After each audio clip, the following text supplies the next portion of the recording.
I mean, if you recall, when me and Devar reviewed that Bulgarian animated feature titled Treasure Planet from 1982, and yes, much like the other Treasure Planet, the Disney one, it is an adaptation of the same novel, the same source material of Treasure Island, but it's a completely different beast. Anyway, in that film, there is an unexpected cameo by Mickey Mouse at the end.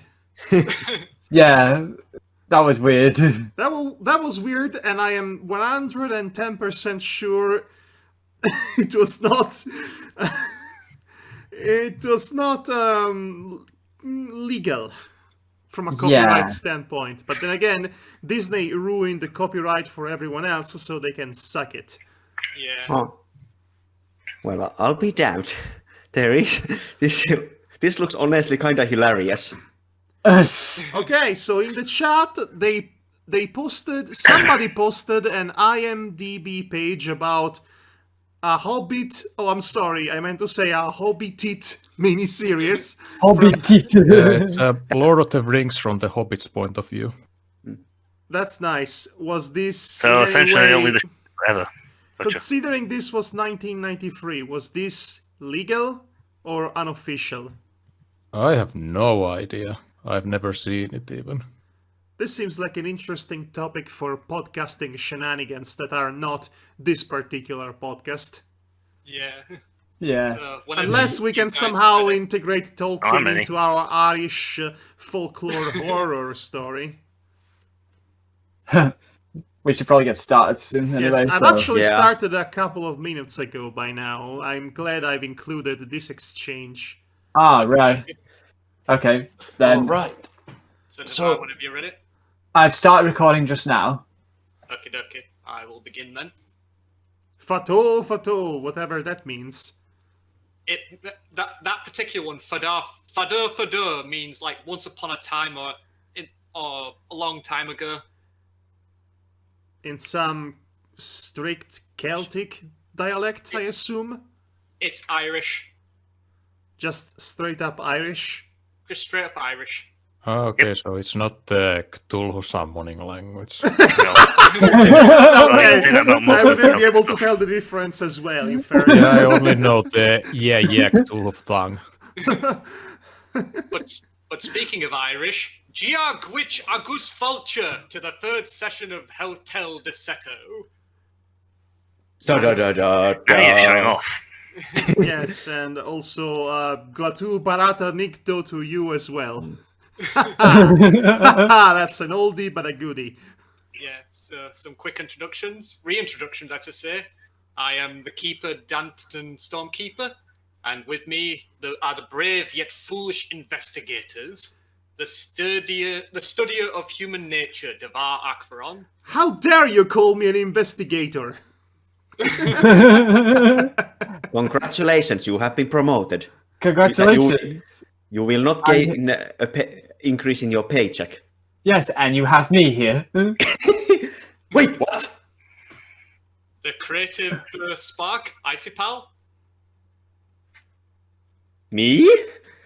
Well, you had a pretty nice entrance in the first session, even though you ripped it off piece by piece by the Greatest Showman.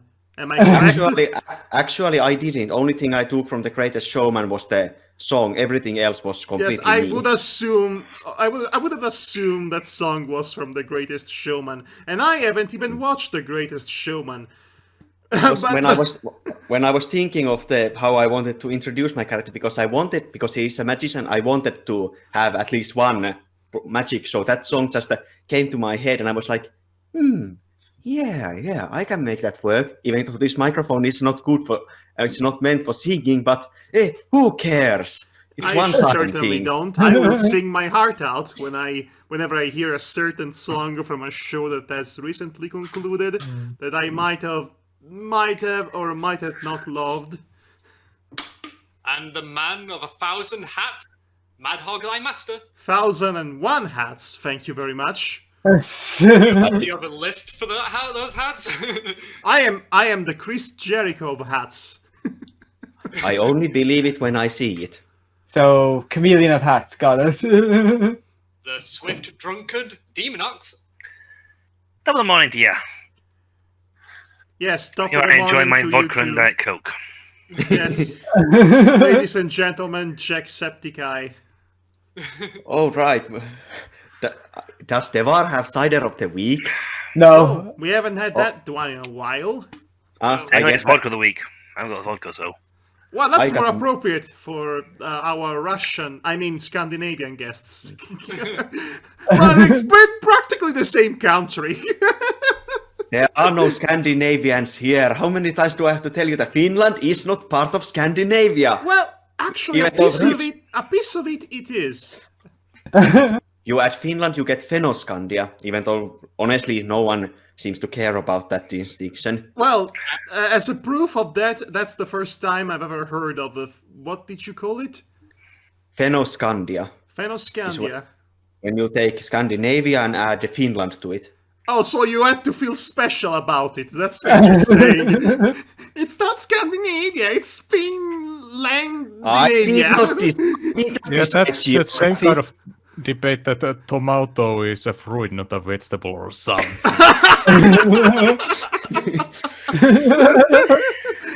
We're off to a great start. And finally, we have the soldier of the White Guard, hedonistic actor, aka Matti Mali. Hello. Hello. He's so excited today. Hey, that was excited in Finnish. That was excited in Finnish. Oh, I'm sorry. Hello. No, that's excited in Italia with an H and an E. Also, Matty, don't do that again. You scared me. Sanity. Roll sanity check. Oh no! Anyway, so let's crack on, shall we? Last we left off. Yes, the group- we're having a crack, all of us. Yes, the group was searching the nearby castle ruins of Sulspiwick, having a crack of a time. While there, they found part of an amulet buried in the snow and a silver branch hidden within a tree. And now the silence is broken by the sounds of approaching footsteps from the crunching of the snow. And the silver branch is still on the ground. And give me a moment, I've got something. Is it a present? Is it a birthday nice. cake? Oh, It's a new map. Yep, it's the castle. And if the holes are deliberate, so whatever is basically broken, and you can go through it. I see. Oh, Yeah, that's so- cute. So we have three escape routes available.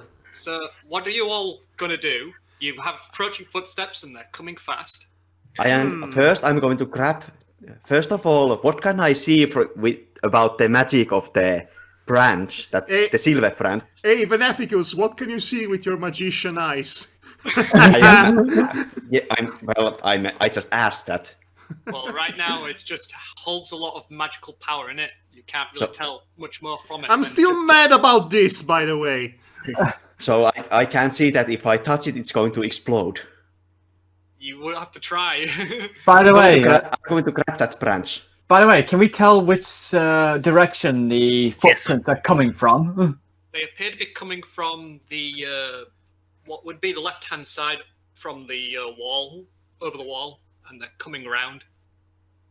Oh, Don't okay. any of the buildings and keep have roofs? No, they're basically all broken. Okay.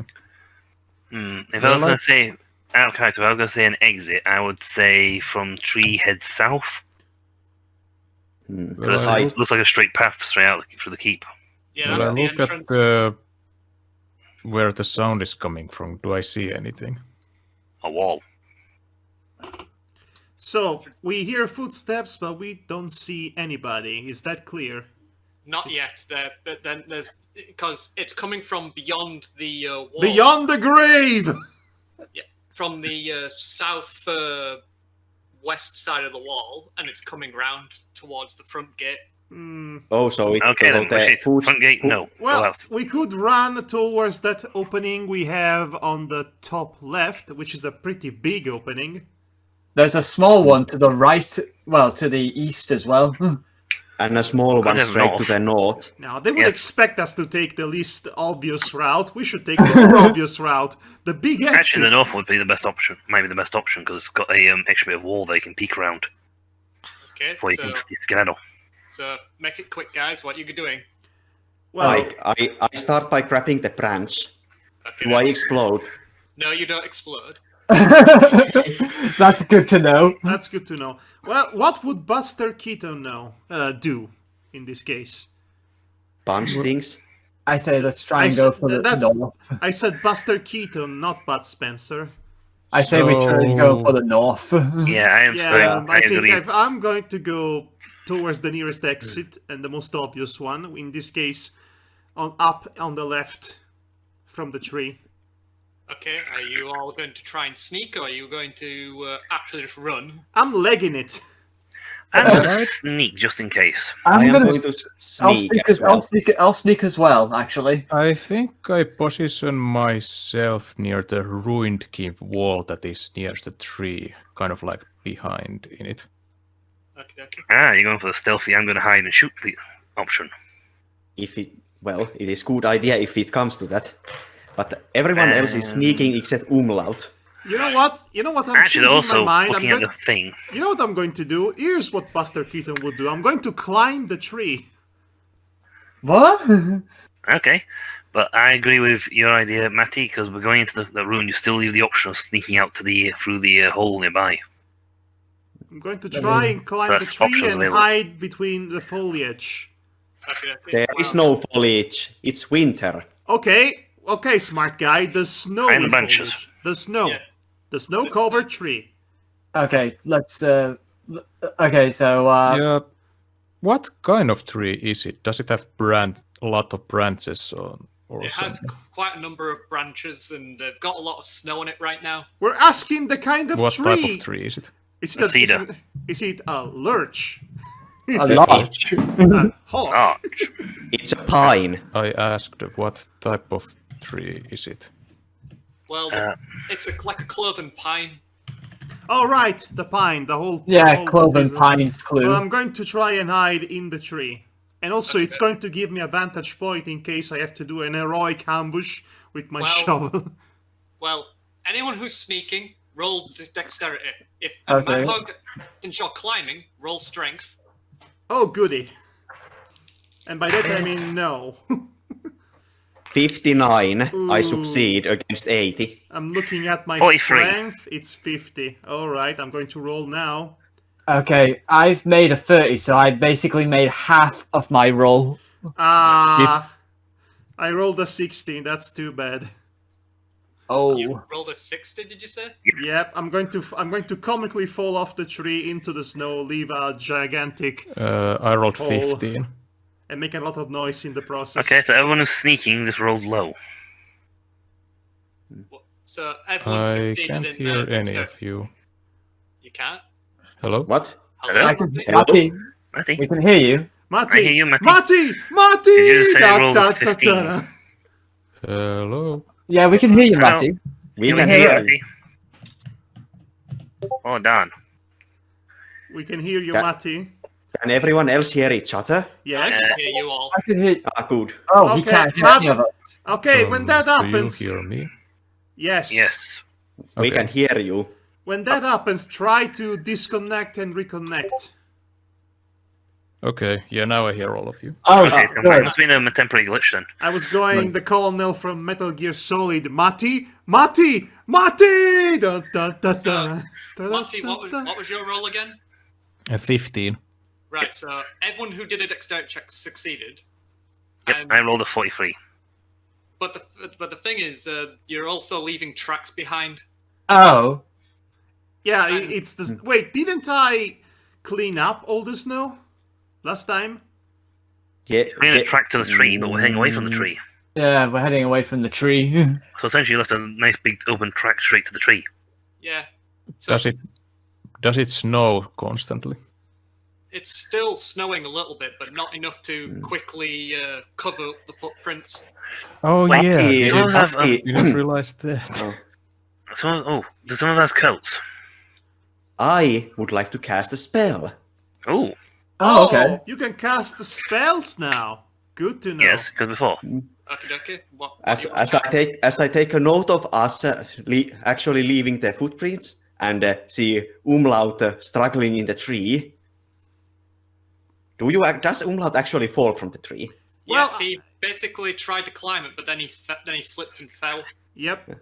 That's I what am happened. going to do him the come Umlaut, come this way, come on, and I'm going to cast a spell on the ground, creating an illusion of completely pure, undisturbed snow, making it look like that even though people came to the tree, because I can't cover that much area, I guess, of this entire courtyard. You can cover the small area we take to. So Try it to looks take. like that people came to the tree, but no one left. So we are pulling a Actually, we wouldn't leave tracks to the tree. We are pulling a shining here, but with magic. Yeah. Mhm. So you're going to do that, and you're going to spend 2 points to do that. Okay, I'll mark I'm that going down. I'm going to spend 2 shovel points later on somebody's head. So now that everyone keeps moving towards the hole in the wall, you see that your feet sink into the snow, but as you move forward, you leave no tracks behind you that Oh, you can see. that's an even better idea than what I wanted to do. Okay, I'm going to follow the rest of the group now. I'm gonna say, did anyone actually look at the feet as they left? That's a good question. We've been sneaking away and more concentrating on going forward. Well, since I'm the last one to leave for obvious reasons, do I notice the magic as it happens? That's up to you. Do you look? Well, Are you moving to look? sure, I'm going to look as well. I'm going to look. I'm going to use my neck to gyrate my head. I mean, I guess Umlaut would notice that the huge man-sized hole he made into the snow is now gone. It made it disappear. Well, that's creepy. Also, curse you, Snow! You're my greatest enemy. Yeah. So you all start sneaking out towards the wall, and as you all basically get around the corner, you hear the footsteps basically come into the castle and into the keep. Do you stick around, or do you continue to go? Can I peek from behind the wall before? Yeah. You can look at the court. Can we all Roof. peek as if we were the Scooby Gang? Yeah, I will say, anyone who wants to look around the wall, make a dexterity check to spy. I would like to see who are the people coming here. I'm doing dexterity check as well. Yeah, I'll try and help as well. Yep. 9. This counts my movement. 59 again. I will say, Demonox, you can use your bonus. Oh, Well, sorry, in which it's case I did succeed. Okay. 55. So I do succeed as well. Well, I rolled a 72, so if I didn't use my dex, I would have just failed. Then Right, so that's the three, umming sound is not good from Devar. so that's 3 successes so far. Yeah. 74. And Madhog?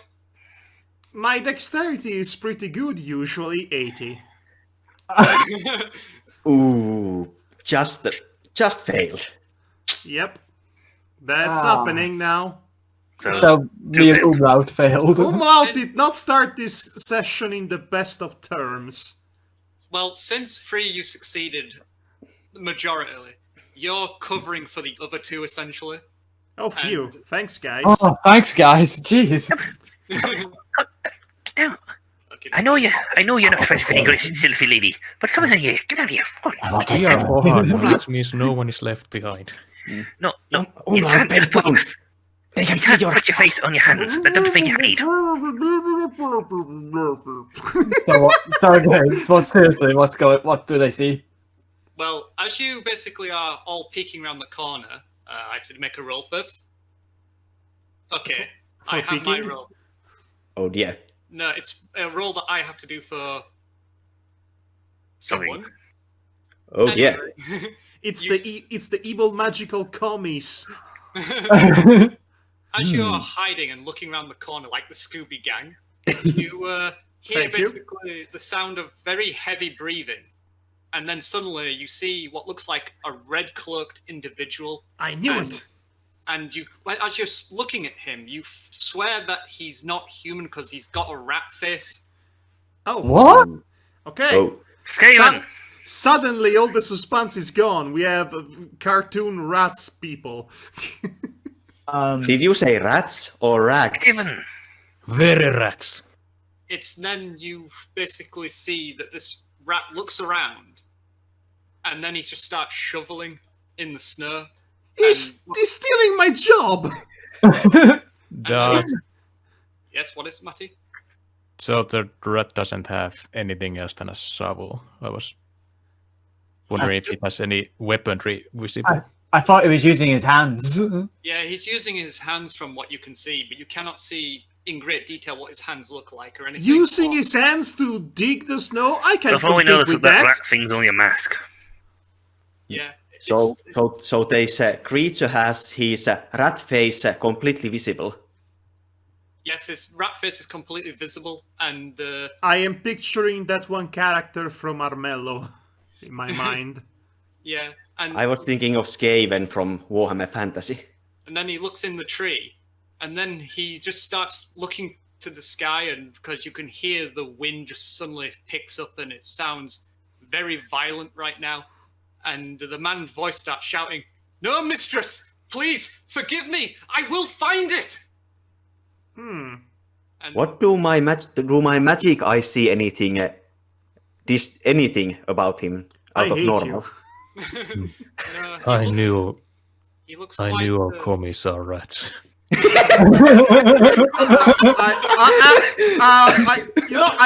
Actually, I thought the rat animal was associated with another demographic. That's his name now, Commissar Rat. Oh no. Night of the Communist Rats. We have several ideas for titles for this episode. I had to brainstorm something good. Yeah. Although it So- won't be as good as Dolza Poppin. It's then suddenly you Oh, see. so did I see anything about him? Is there anything magical about the rat? No, he doesn't. Quick, see, quick! Does somebody have a newborn baby? We can feed it to the communist. No. Distract him. It was the rat who spoke. Yes. Yeah, the rat The- spoke. Does he have a rat-like voice or a human voice? It sounds like a normal human man voice to What? What would be a rat-like voice? I guess something like this. Yeah, I'm a rat human. Yeah, okay. No, I can listen, see it. I will find it. I will find it. Ow, ow. Something squeaky. Anyway, you suddenly see, basically, after he said, basically, I will find it, you see this suddenly from this mass of darkness basically appears into the castle, and suddenly appearing from the darkness, a 10-foot man in a tattered black coat with a leathery apron, holding in his hand a whip made of skeletal spines of humans, Ah, a sharpened hook that has been shaped at one end, and at the other end, and in the other hand, a hideously deformed human head, gaunt, grinning from ear to ear, with the skin texture of old mouldy cheese, and he's riding upon a black horse. And Okay, that sounds I was- extremely metal. I would like to see a picture.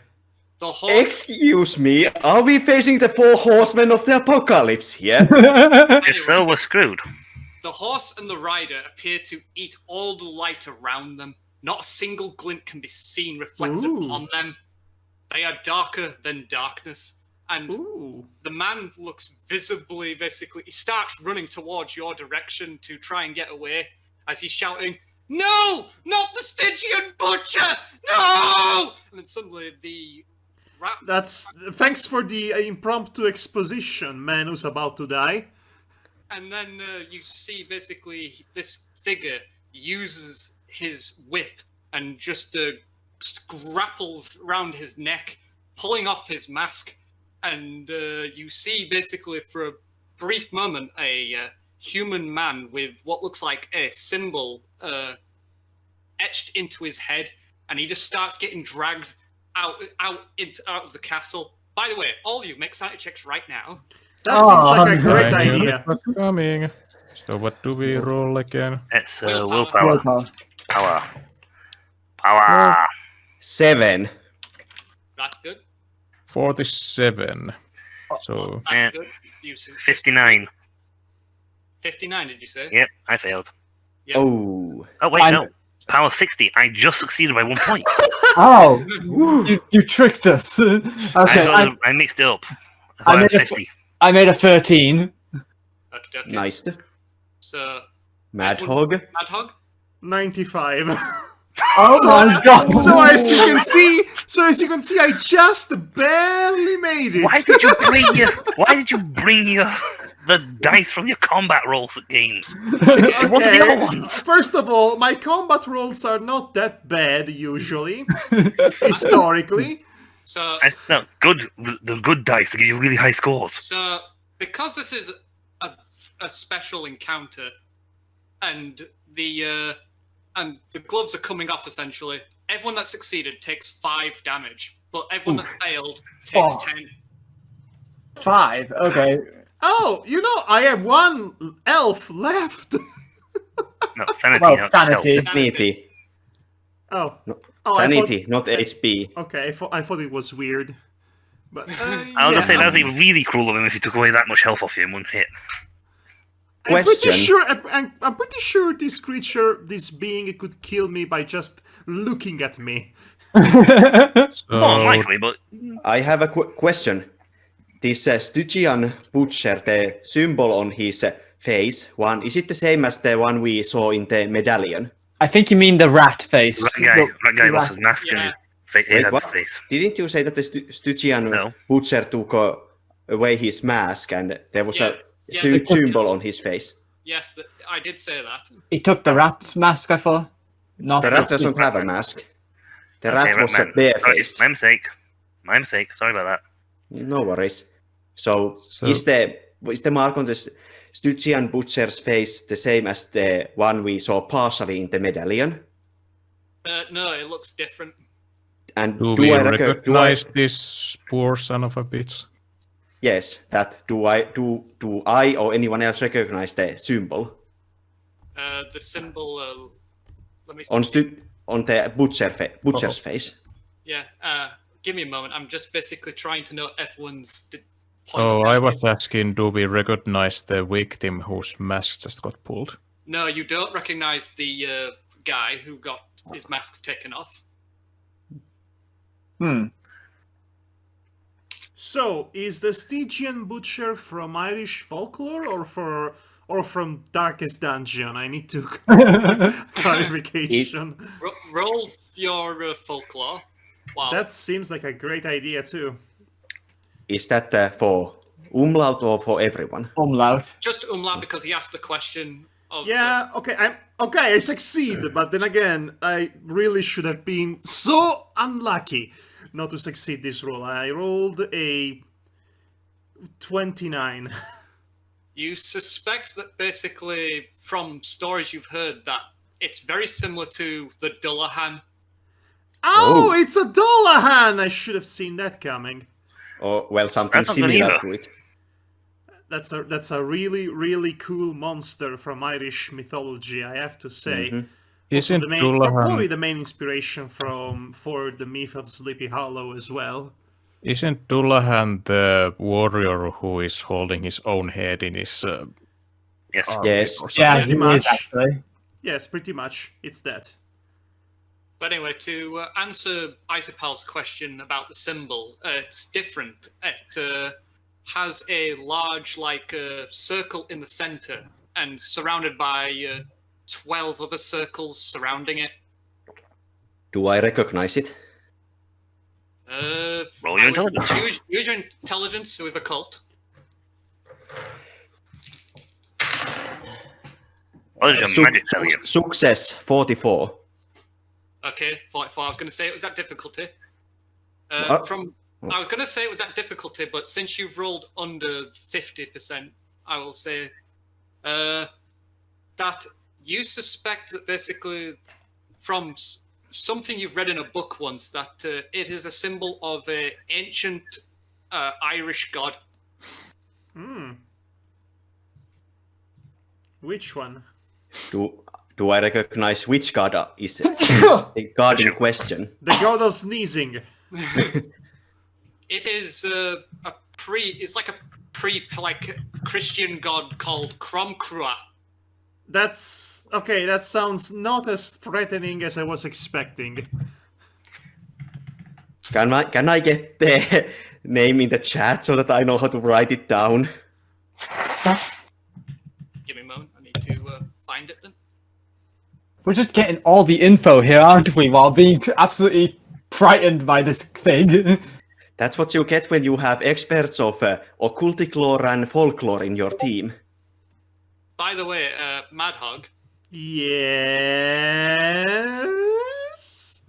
because of how much points you've lost with your so far with your sanity, It's there about is something 20. going on. Yes, you've something's happening to you right now. Oh. Oh Okay. no. Well, you have This lost should 20%. be good. Suddenly, something comes into your head, and so you have these images of a large salmon, and then suddenly, Did you say salmon or salmon? Rainbow trout. yes, salmon. Okay, Salmon. as in summoning, not the salmon, the fish, right? No, salmon the fish. Salmon. Okay, apparently I have a salmon in my head. I thought I misheard, but no, you actually salmon. said salmon. Yeah, what I'm trying to say is that there's a memory that suddenly basically pops into your head of this huge salmon. A and you're salmon. eating- yes, and you're eating it, but then suddenly it then goes to a ship.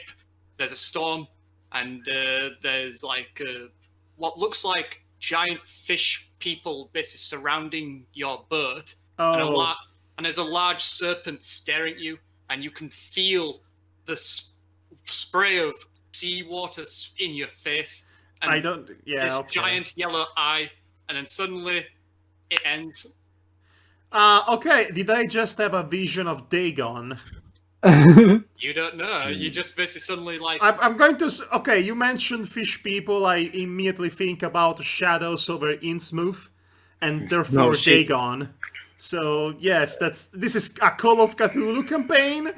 I've seen Dagon. I'm going to say my meta knowledge is establishing this. Okay, what's up there? What's happening? What's all this then? One more question. Do I know what the Chromquast is god of? You don't know beyond basically just the name and the fact the symbol is related to Cromcra. Okay. It wasn't well documented. By the way, can I roll for my folklore knowledge to try and figure out what the heck did I just see in my mind? Sure, you can try. Okay. You well, can most certainly try. So far, none of my knowledge rolls have failed me. And the trend continues. 45. Okay.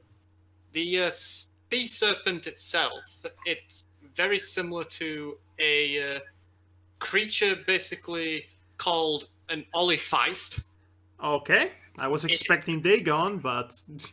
It is a giant sea serpent that was said back in the ancient times to destroy ships and take it down to the bottom of the ocean. So this is the session in which you unleash all of your Irish folklore nerdiness all at once. Apparently so. and the fish people you also suspect were Mero. Mm-hmm. And what? and then what? No, I'm asking you. That's it. Yeah, but what else do you want to know about? The Mero was like just mermaid fish people that were known to like kidnap humans. Okay, well, there's one in every folklore, apparently. Yep. Very popular. Well, that's great. That's fantastic. I don't know how that applies to my current situation, but I'm pretty sure I will find out eventually or die trying. Yeah. Do you have this feeling that basically that these are memories, but yet at the same time it's like, no, that isn't possible because that never happened. How I'm here? Maybe so- they are someone else's memories. Reincarnation. Maybe they are the memories of the sea, of the wind, of the land, flowing through me because I am their chosen avatar, and I'm going. And my character is slowly going nuts. So he's trying to begin thinking that's the case, slowly but certainly. Right. Yeah. So now that we've done all that, what you all doing now after witnessing that? I think I would want to leave, please. Yes, I think we should. I think we should all leave. Normally I would be one to say that we should leave, but quite frankly, I think we should just get the hell out of this area. Have you considered stop drinking? Don't be daft, you silly beggar. No, I'm not saying that in character, obviously. Anyway, so Umlaut has a bit of a moment, a bit of an episode, if you will. We're having this moment, you could say, in which his eyes roll back, that's the flavor for the visions he's having, is frothing at the mouth a little bit, even though it looks weird because he's wearing a mask or a scarf, So we can't see his mouth. you cannot see the frothing, but you can hear the sounds of frothing, which is very unsettling. It looks like his entire body is vibrating. He's like that for a solid second and a half, I'd say. There's a wet spot forming on the scarf. Yes, and I got out like so I should say that it's up to you to snapping out of it. Yes. Yeah. Kathleen Doyle's basically gonna shake his shoulder, go like, Well, let's go. Okay, his eyes the Undertaker. so did the Stygian Abush creature kill the guy? He just no. dragged him off. You can just see basically the trail of where his body left it. Okay, so he's gone. He's gone. He's Yeah. gone, thankfully. Okay. Which direction did he start going? He went. So what you could see, he went out of the keep right now because you're at the East, back. south. Well, from what you can see, basically he went out of the entrance of the south. Away from us. So Yeah. So let's- to summarize, a rat-faced man, the Stygian butcher, a god named Crom Crua, a sea serpent, and merfolks, all in the span of 5 minutes. More like 15 because of all our talking. I mean, yes, I say that in terms of the in-universe time. In game. Alright, so we're doing DBZ time, okay. Yeah, that is one way of putting it. Okay, so the Stygian Abush is walking towards the village, if I'm looking at the map. Yes, he seemed to be going the direction towards the village. Well, we that's should their go to problem the now. opposite direction then. Yeah, let's just go back because we have a search to do. Heading back to the hotel. Yeah. I'd say we have a bit of soul searching to do. We are facing an existential crisis because everything we Yeah. thought we knew was wrong. Then we can proceed with the research. Oh wait, the village is abandoned. Okay, never mind. Yeah, No, mostly yeah. abandoned. Four out of 5 have their what they thought how the world worked upheaved. Oh yeah, Right. we should have raided the village empty during the previous sessions. Well, I didn't actually realize the village was inhabited. Uninhabited, I should say. As far as we know. As far as you know, basically, it's mostly abandoned. I've explained basically in the first session that it seemed the streets are empty, almost. Well, it's their problem now. Let's just leave now. So as you all walk off back towards the hotel. You see Malachi is outside, and he's like, "What?" As we are walking towards, just to give everyone else a chance as we walk back, is anyone going to bring up that scientific impossibility that you just saw? Well, Matti, I mean, Humlaut is not going to. Yeah. Obviously.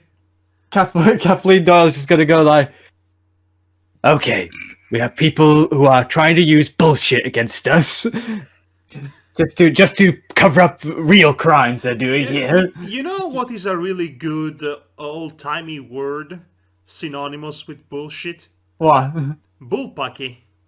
Bullpucky. I forgot that word. Actually. Yeah. Bullpucky is real good. It sounds good to Tuomas say. is still trying to find a logical explanation to all of this. Bullpucky feels real good to say out loud, doesn't it? Yeah. It's just a war trauma. It's going back again. Kathleen Doyle's goes like, So, you know, you know what? I came here for major crack, not minus crack. you know, if Umlaut would talk like a normal person, he would say, "So, Tuomas, was that one of your communist friends?" Except Tom, he doesn't know about that. Yeah. He's red hoods, but he doesn't know his communist uniform. So, did anyone have any idea what the hell that was? I mean, it was human, right? Honestly, Which one? I- Which one? The cloaked figure or the thing on the horse? Yeah, the thing. I figured the other one was a human. To be honest now, sir, I'm not sure. So I think we had Umlaut- something bad to eat while we were in the house. In the Umlaut is hotel. going to go inside the hotel briefly. He's going to look for... we pen are and- still on the way just there since we are having this conversation on the road. Yes, but we met Malachi just outside of the hotel. Okay. That hasn't happened yet. We are heading to that scene. We are having this conversation on the way because, well, shit just happened. Yeah. Okay, fair enough, but I assume we were at the doors of... just outside the hotel because of the way of the context clues were delivered. Well, I need another drink. I'm going to be fast, so I'm going to have a drink. So once we get to the hotel, Umlaut is going to look for pen and paper. Yes, Malachi basically runs up to you all and goes like, "What the hell was that? That fecking thing on a horse just basically came by." Oh, so it was seen What- by what? somebody else. That's convenient. But you saw it. Me, Phineas, and Alistair O'Connell saw it. Oh, that's Did it- good. Did it Well, approach there goes you? my theory. We're all going nuts. Okay, so good news. We're not crazy yet. who Bad is Alice? news. Bad Who is news, Alistair? That thing is real. Yeah, so basically the Alistair O'Connell is basically what you see is like a bearded old man. You guess in his 50s, as his stern, wrinkly face is boring holes through you all with his piercing dark blue eyes, his short white hair barely peeking out from his brown flat cap, trousers, a thick white woolly jumper, and a brown jacket as he stands holding an axe in his hands. And this is how you spell his name. And Malachi just says, "Oh, he's from the mostly abandoned village. He's the blacksmith." The blacksmith. Oh. So we have an old-timey blacksmith. Yeah. Wait, isn't that the So- guy Tuomas went to talk to? No, Oh, he's in the shop. That was a different smith. that Sorry. was That was not the shop, a not a blacksmith, a different kind of smith. yeah. A Smith. Yes. A John Smith, if you will. I was just getting the party together, and then suddenly that black horse rider thing just came riding by and went into the forest. Well, no. And That's the big. Uh, And he points towards the south. It's very similar to where the trail is, of the blood. Oh no. Oh, yes! did it do anything to anyone? No, we as soon as we saw it, we all ducked. Well, I think that was a good idea. Feck Yeah. that. Have you seen that thing before? If I have, it's in my nightmares. I go to Alice and like, by the way, you wouldn't happen to have another one of those, would you? Pointing at his axe. He looks and goes like, got another in my shop, but I'd have to go back and get it if you want one. Yes, I don't believe that to be a good idea right now. Yeah. Yeah, I think we'll keep the guy with the axe here. Oh, it's a By shame. the way, when that rider came through, did you see him drag anyone behind him? Yeah, he had someone in his whip. He just That was guy. screaming like bloody murder. Yeah, those two appeared in the castle when we were investigating. What? Why you have to tell him that? Why Somehow not? I don't Why think not? that. We are in the same boat here. Phineas is just taking it all in, and he's just like shaking his head, like not believing it. Like this is just this is not right. Something not right. I think you got that Yes, covered now, boy. definitely something not right is happening right now.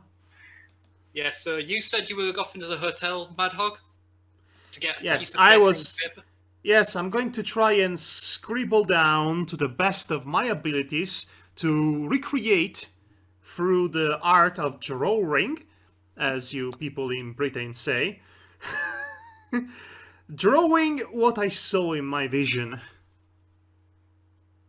The boat, the serpent, the merfolk, the salmon?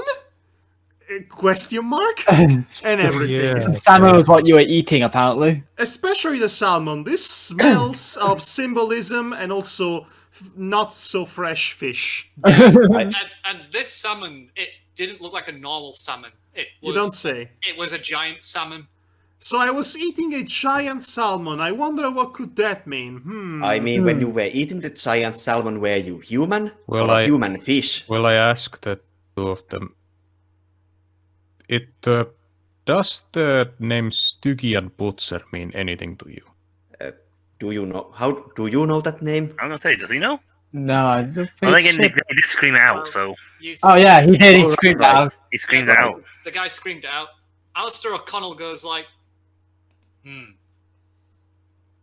Back somewhere in the 1800s, there was a murderer on the loose. They called him the Stygian Butcher, because he was darker than night, and he butchered people in the streets. Okay. Well, this one also carried the symbol of Crom Quark on his head. Seemed to be either carved or tattooed. They all just look at each other and just go like, what? Well, It if is it's the same fellow, he's looking pretty good for his age, then. It is an ancient Irish deity long before the arrival of Christianity. Unfortunately, I am only familiar with the name, not the lore behind it. Phineas then just pipes up and goes like, oh yeah, there's a painting of it of St. Patrick slaying it in the dining room. Oh, St. Patrick's so that's- Day. Oh yeah, I remember now. Yes, the monster That was, thing that, is was slain. described, that was described in the first session. Yes. Yeah, I guess there was a character that got stared at it.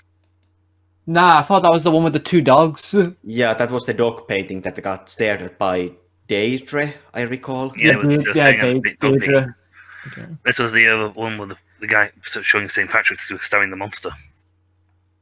Okay, so now we have a suspect for the murder. I guess. Yes, a mythological creature. That's a great suspect. Somehow- Yes, that's a totally great suspect to a that math. is- I don't see Is how this, you're going to hold arrest him. on. Is this actually turning into that Tim Burton Sleepy Hollow film? Are we going to have to fight the Headless Knight and he's going to kill people one by one? And there's Johnny So Depp in the it. Stygian somehow. Butcher in the 1800s, was he ever caught? Alistair O'Connell goes like, no, He was never found. He just suddenly the murders stopped. He really does. I say then he really does look good for his age then.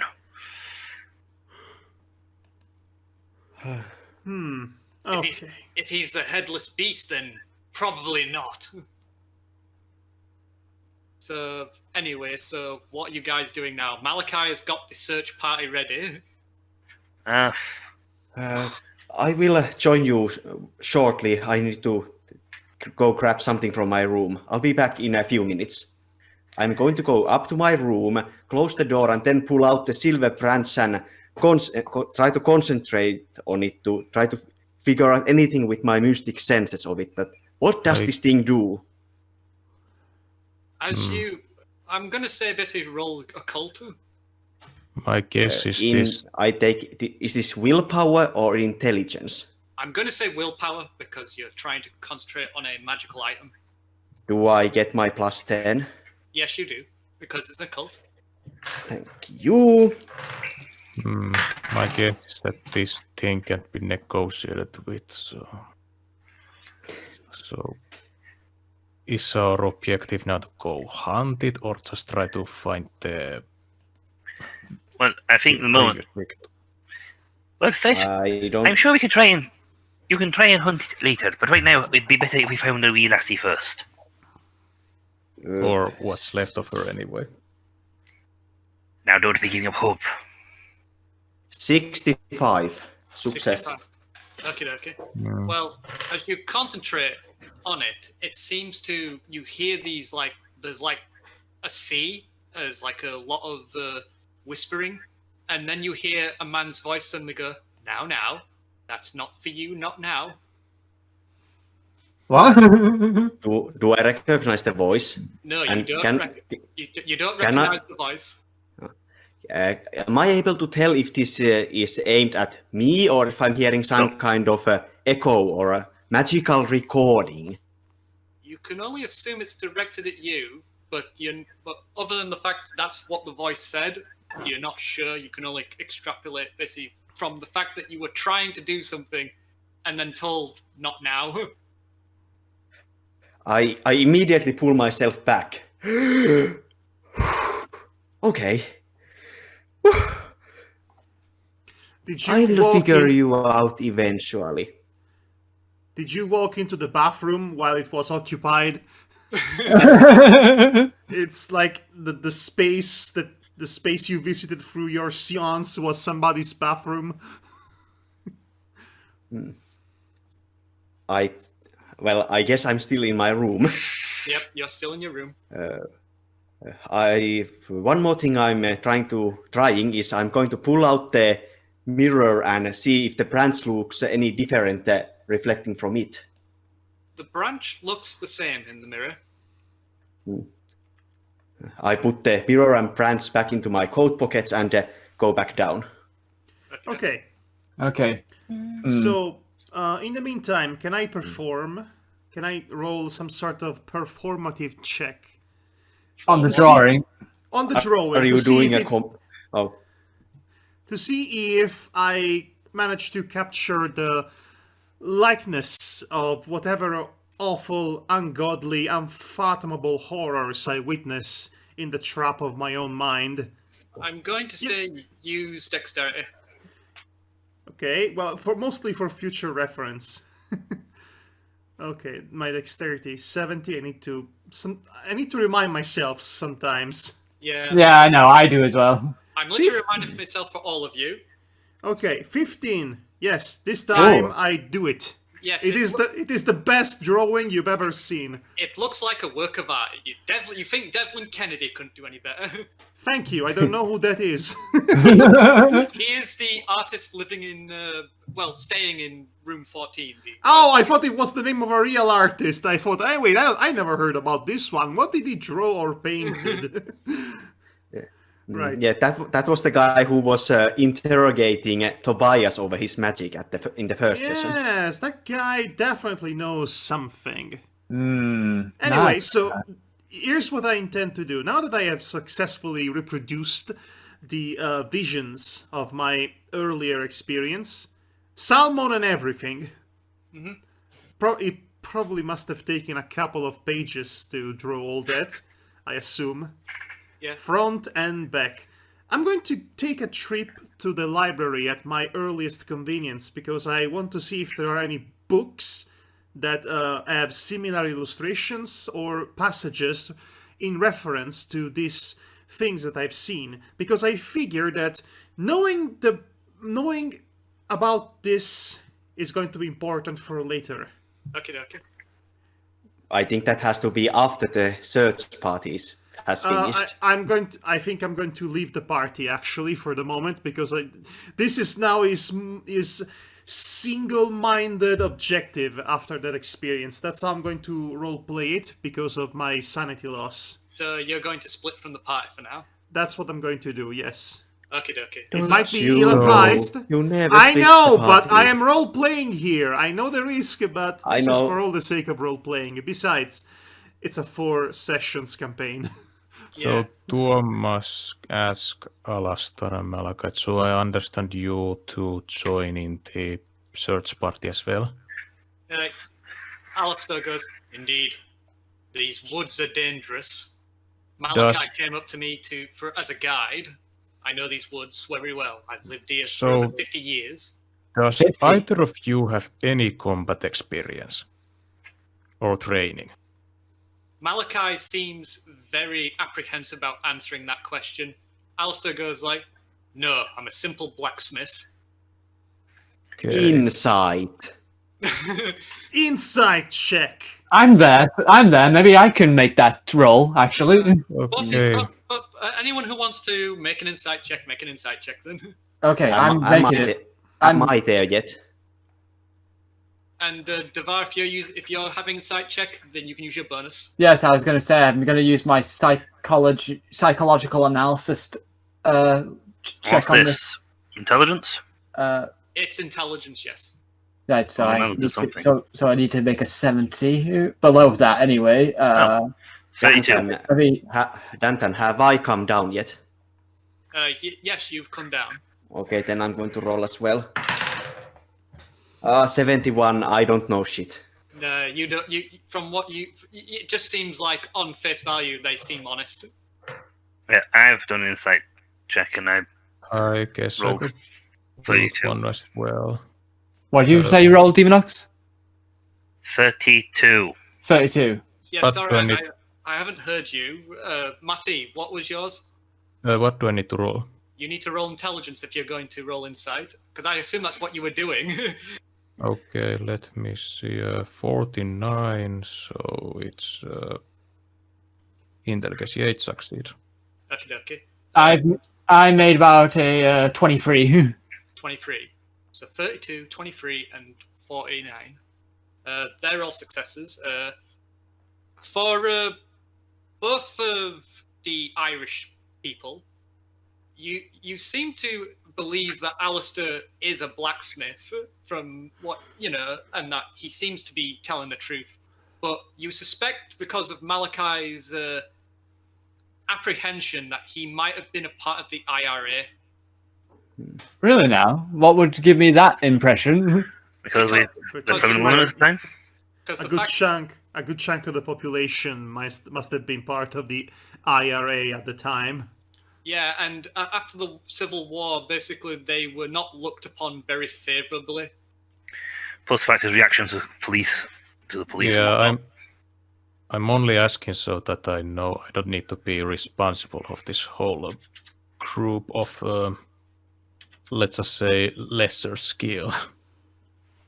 Fair enough, Malachi says.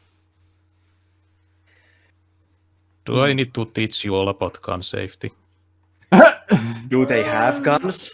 I don't think they would. You see, Malachi has a bag on his back, but you cannot see what's in the bag. Yeah, just kidding.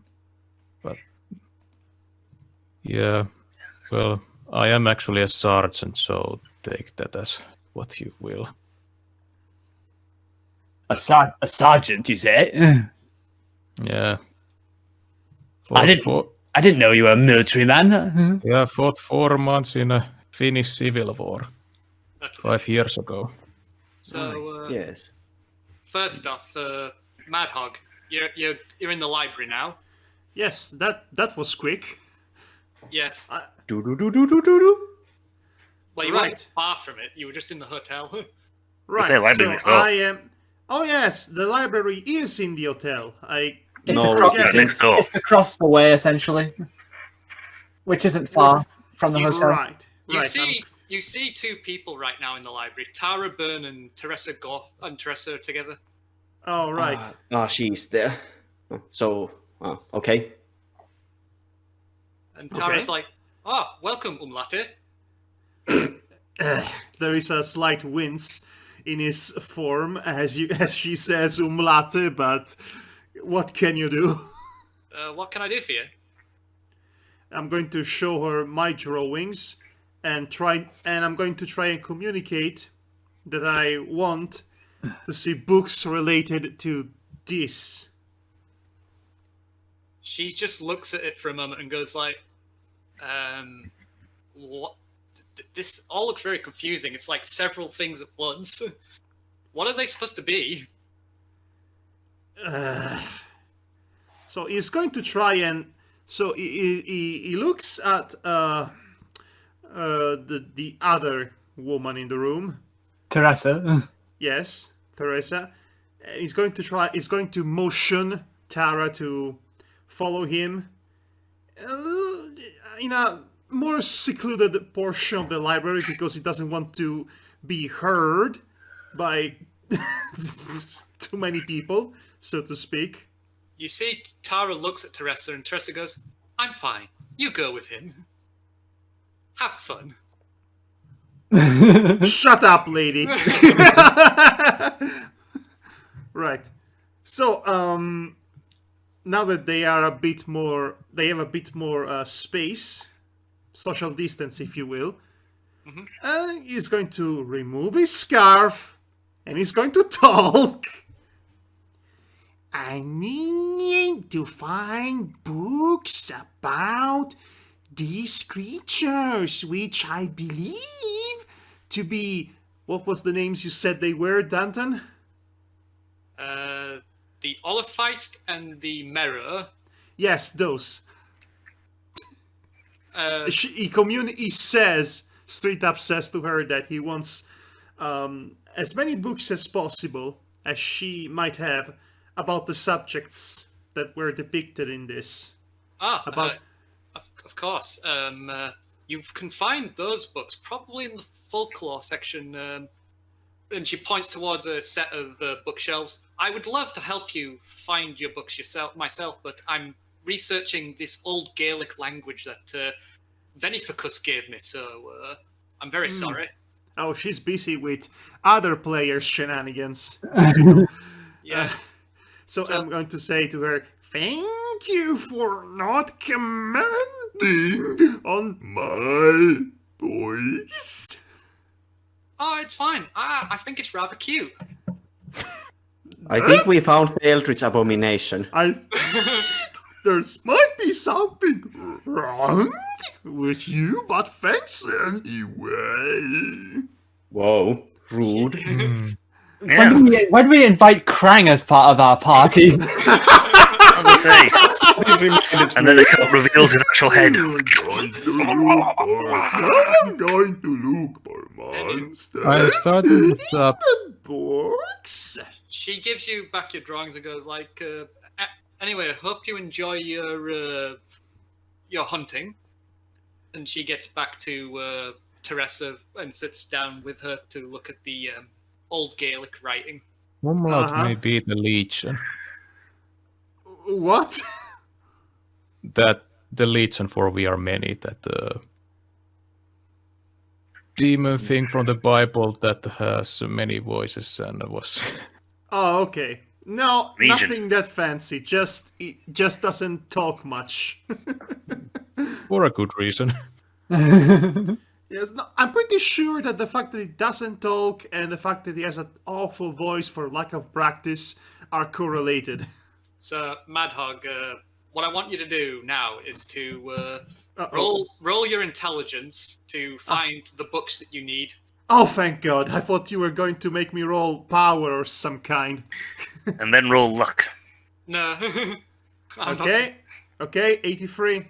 With the +1 in knowledgeable folklorist, I make it. Okay. +10, I should say. You find a few books that might help you, but it's going to take you a few either between 30 minutes to an hour to read them all. So we'll get back to the party, before we get back to you. That's fine by me. Okay. So we're back with the Surge party. You see Malachi with Bran, the dog, and Phineas and Alistair with his trusty axe. And I assume you're all together. Yes. Yeah. Before we left, I took a look around the hotel trying to find Teresha, but since she wasn't there, Tobias joins the group. Yeah, I'll guess I'll be going as well since I think the majority of the party being And you did agree to it. Yeah, that and plus I did agree to it. So Malachi just says, "You all ready?" as good as I'll ever be. Took the words right from my mouth, miss. Mister. I wasn't talking to Malachi. Oh. I was talking to Kathleen. Cross wires here, sorry. Did you just misgender that man? No. Yeah. Malachi goes like, I'm going to take point unless you have a problem with it, Sergeant. No. Good. And he basically gets his dog to sniff something, and then he goes, "Go!" And Bran, on the end of a lead, just starts basically dragging them along with Alistair and Phineas basically just close behind. Okay, whatever happens, we must protect the dog. Agreed. Bran will leave.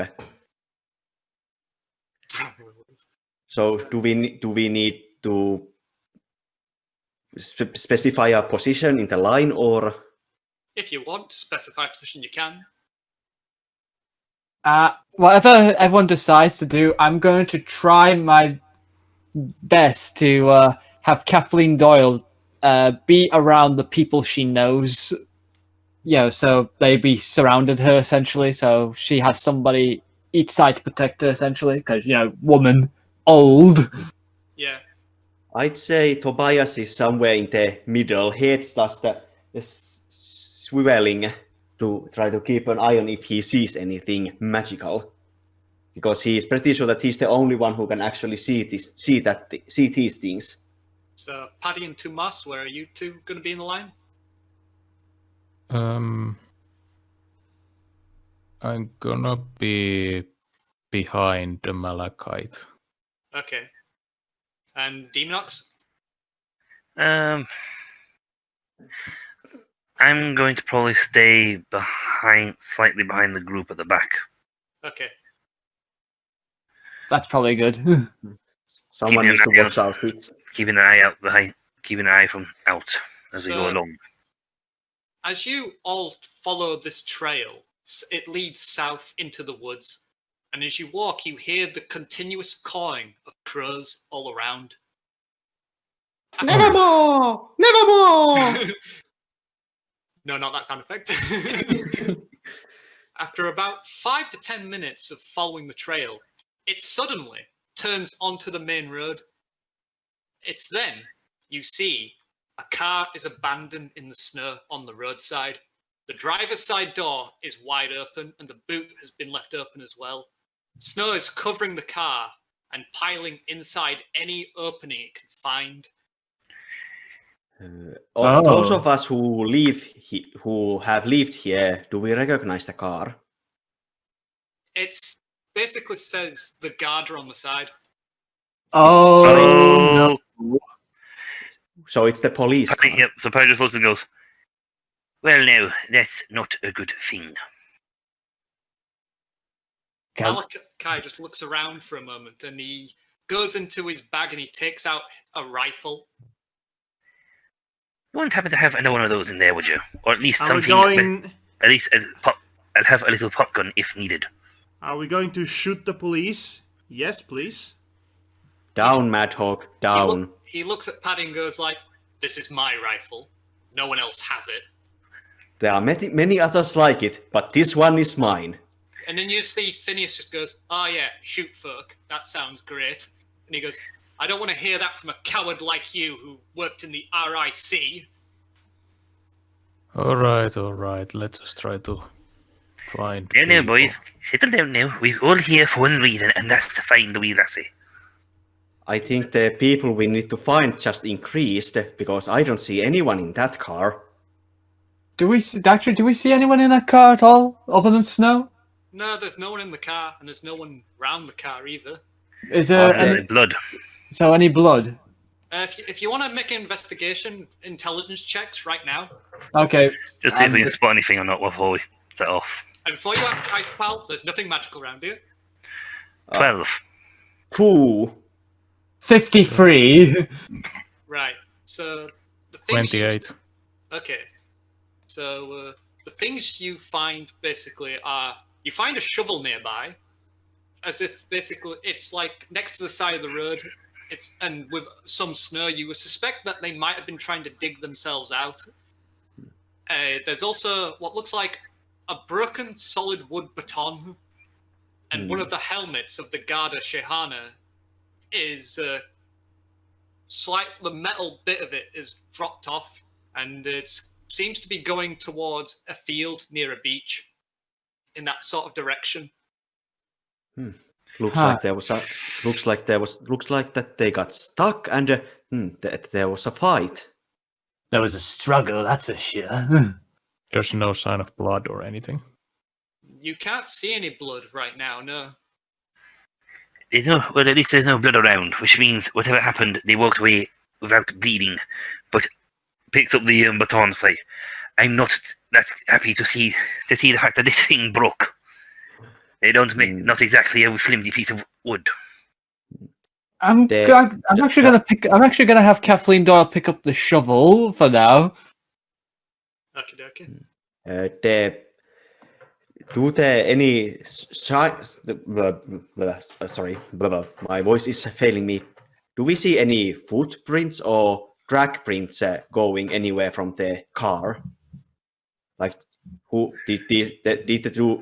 Does it seem that I'm going to guess immediately that it's going to be a no, considering the snow inside the car. Yeah. Or fingerprints? I do want to ask one question though. Mm-hmm. I don't think so. Is the car on the side of the road that goes towards the hotel or away from it? It looks like it was going away from the hotel. Okay, I'm gonna ask a question right now.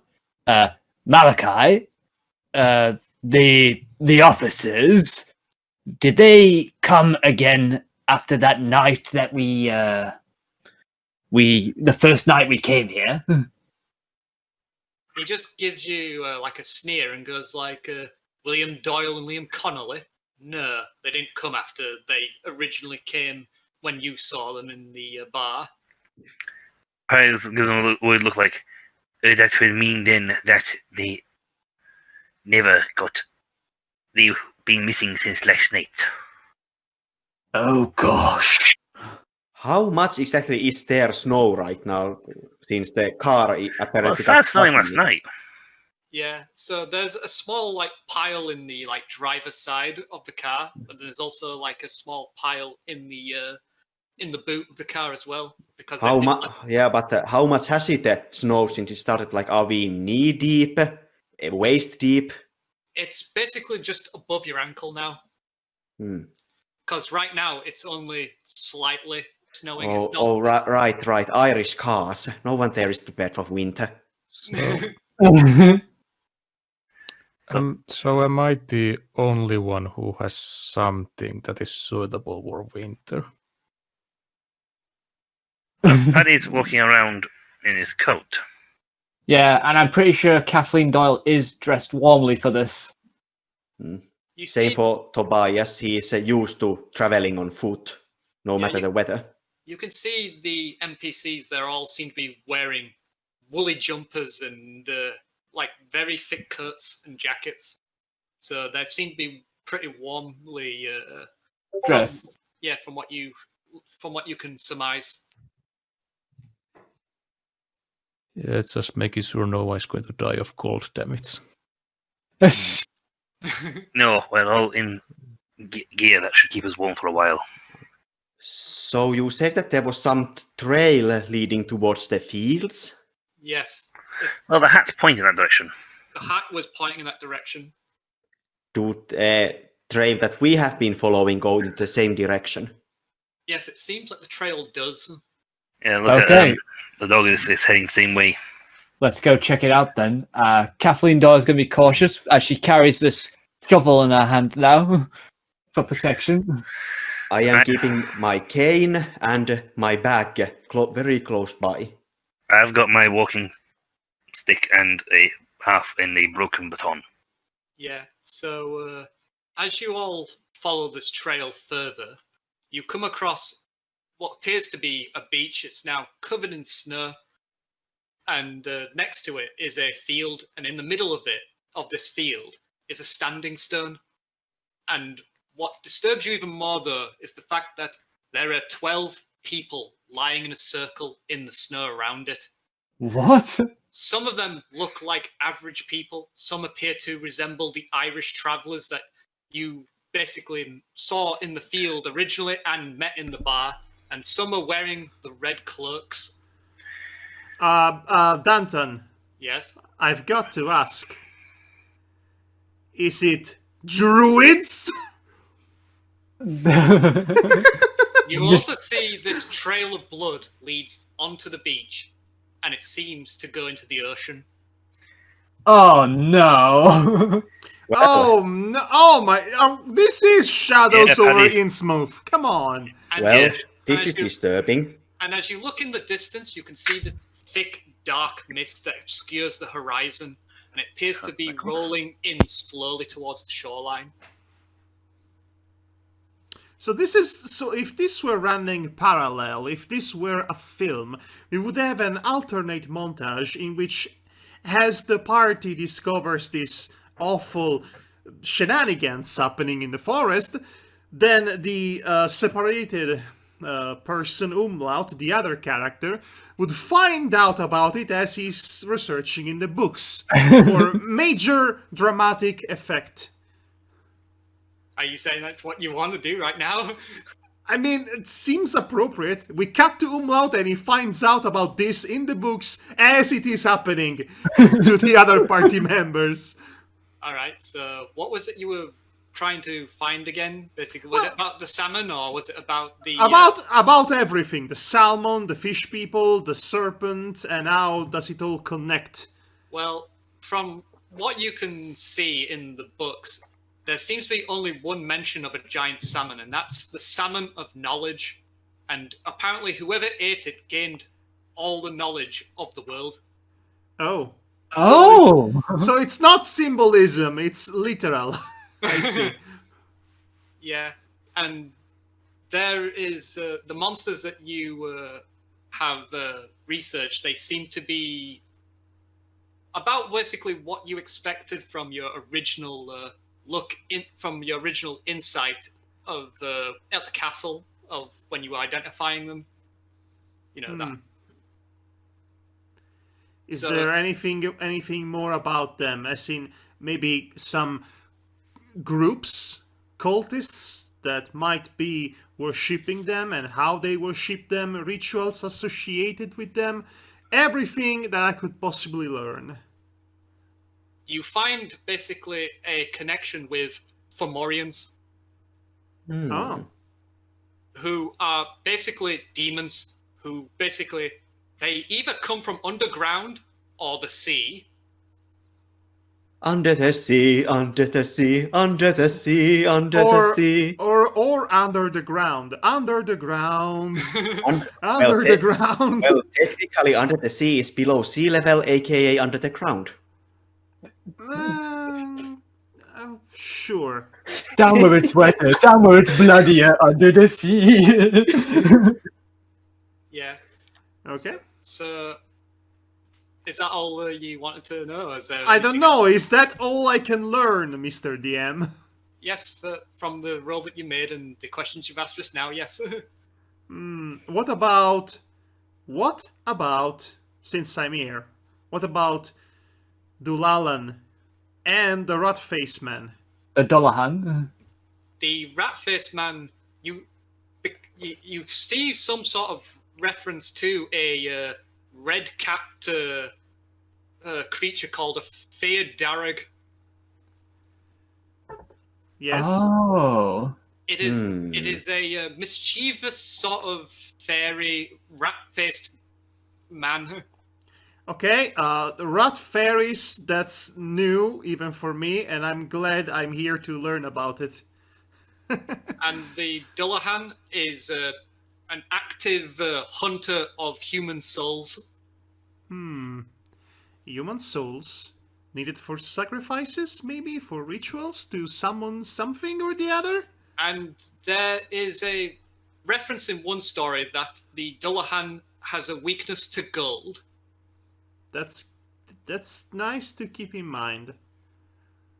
Okay. Hmm. Do we got back to the investigation team? Yes, we do. So we So- just see a bunch of bodies. Yes, If I- yes. There's 12 bodies lying in the snow, and they're not moving.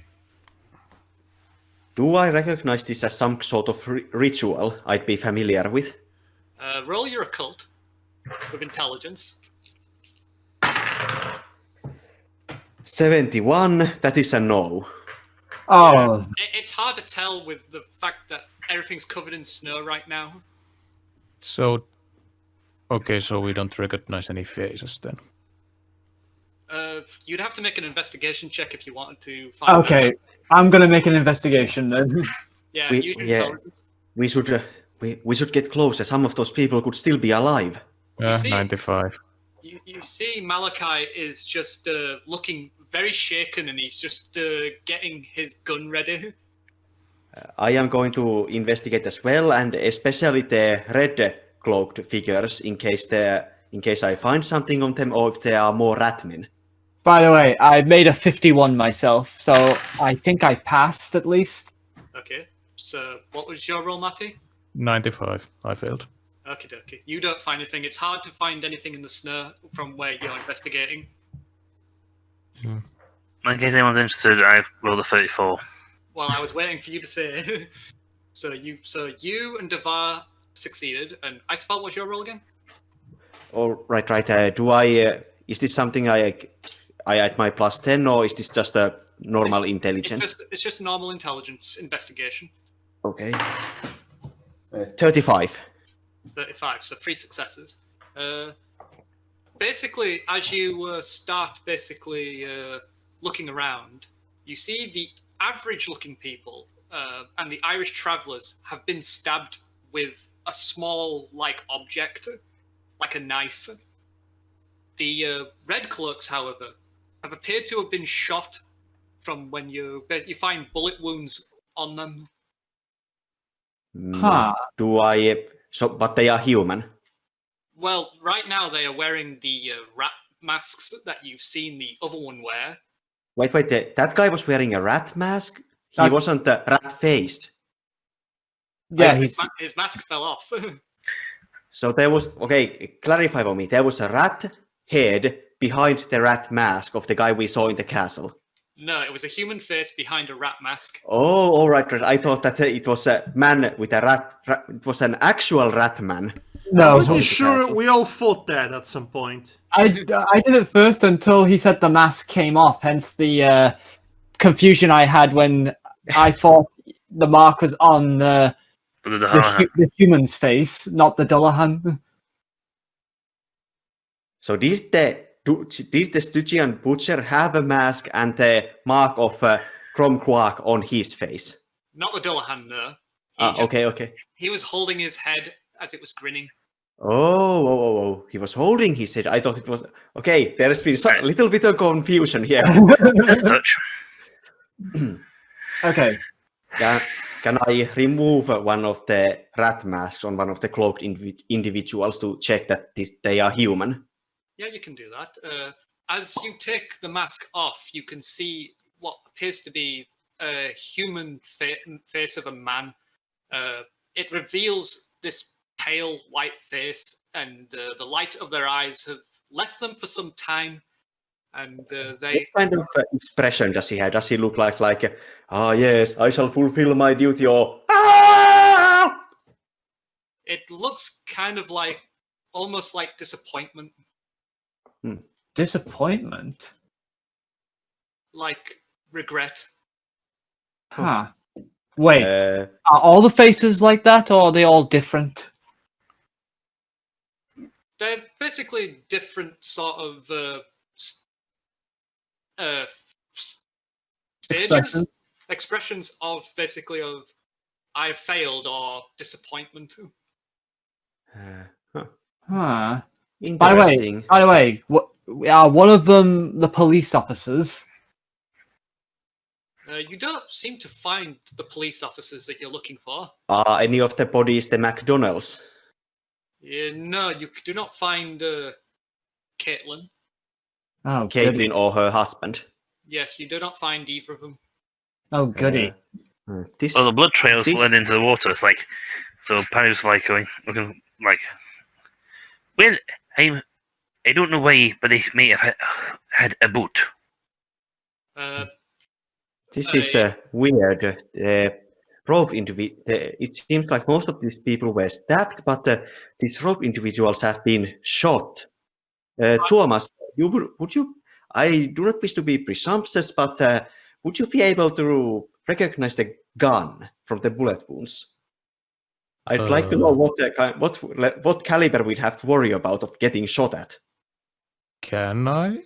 You could do if you wanted to. You can use your combat expertise to try and figure it out. Figure out a small or large caliber. So wait, do I roll for intelligence and then add combat? Yes. Okay, roll. So that will be 14 in total. Oh, that's good. You think basically some of these bullet wounds came from rifles, and the majority of them are, but some of them seem to be from pistols like your revolver, like the Webley.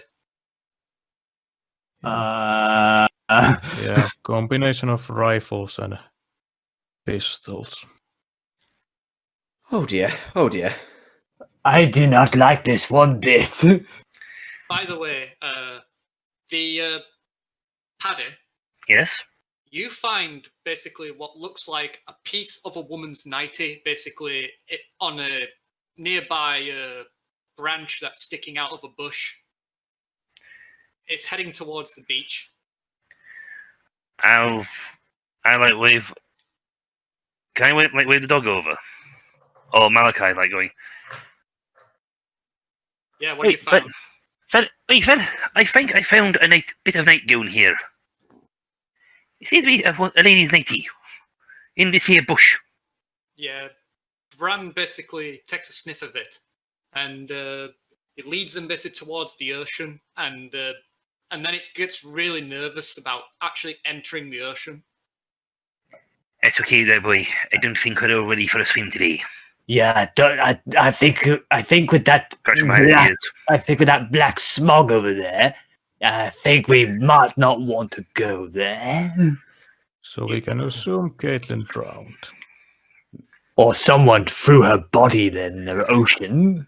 Or they took a boat. You- Can I actually look at this black smog and see if I notice anything unusual about it? I mean, I've been in an island for a while and I've travelled a bit.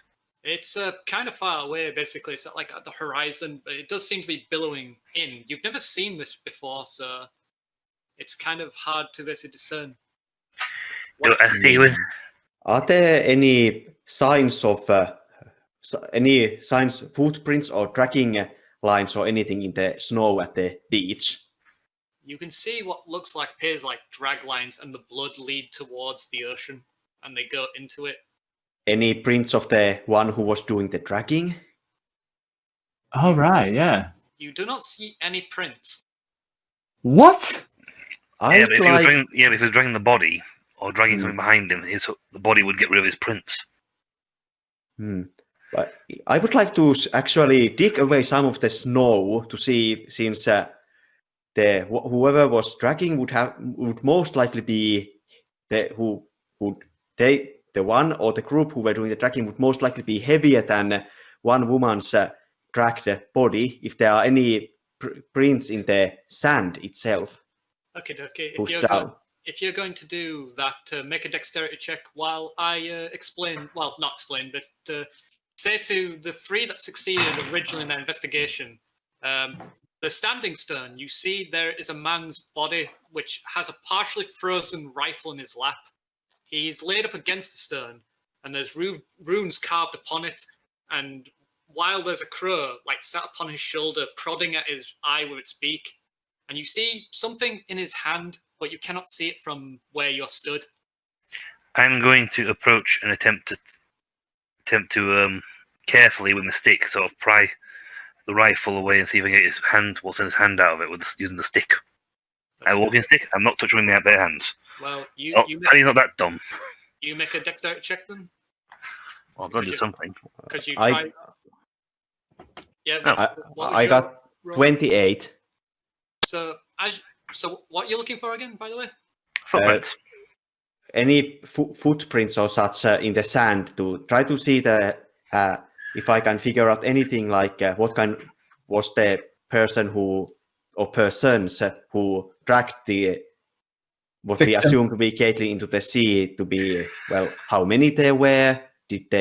Was this done by the horse guy? Someone with Essentially, trying to get an idea of how big or what the thing was that did the dragging. So as you basically push away the snow and whatnot, you then suddenly find hundreds of footsteps. And there's a lot of them. There's loads. They overlap each other. Oh, human footprints? They look human to you. Bare feet or booted? They look barefooted. That's problematic if they're overlapping each other. But some of them look to be missing toes and things. It doesn't. You don't know whether that's because of the fact that it's absolute chaos around here that they've covered it up, or if they're actually missing toes. Malachi, you wouldn't happen to know anyone living here who's missing some of their toes? He looks very perturbed by the question. He goes no. Because according to these footprints, there were a lot of people here, and some of them were missing their toes. You see, Alistair basically takes a look and goes the slewer. The what? And sorry? Malachi goes oh, get off it. That's just a fairy tale. No, I think I want to hear about this. Who are the slewer?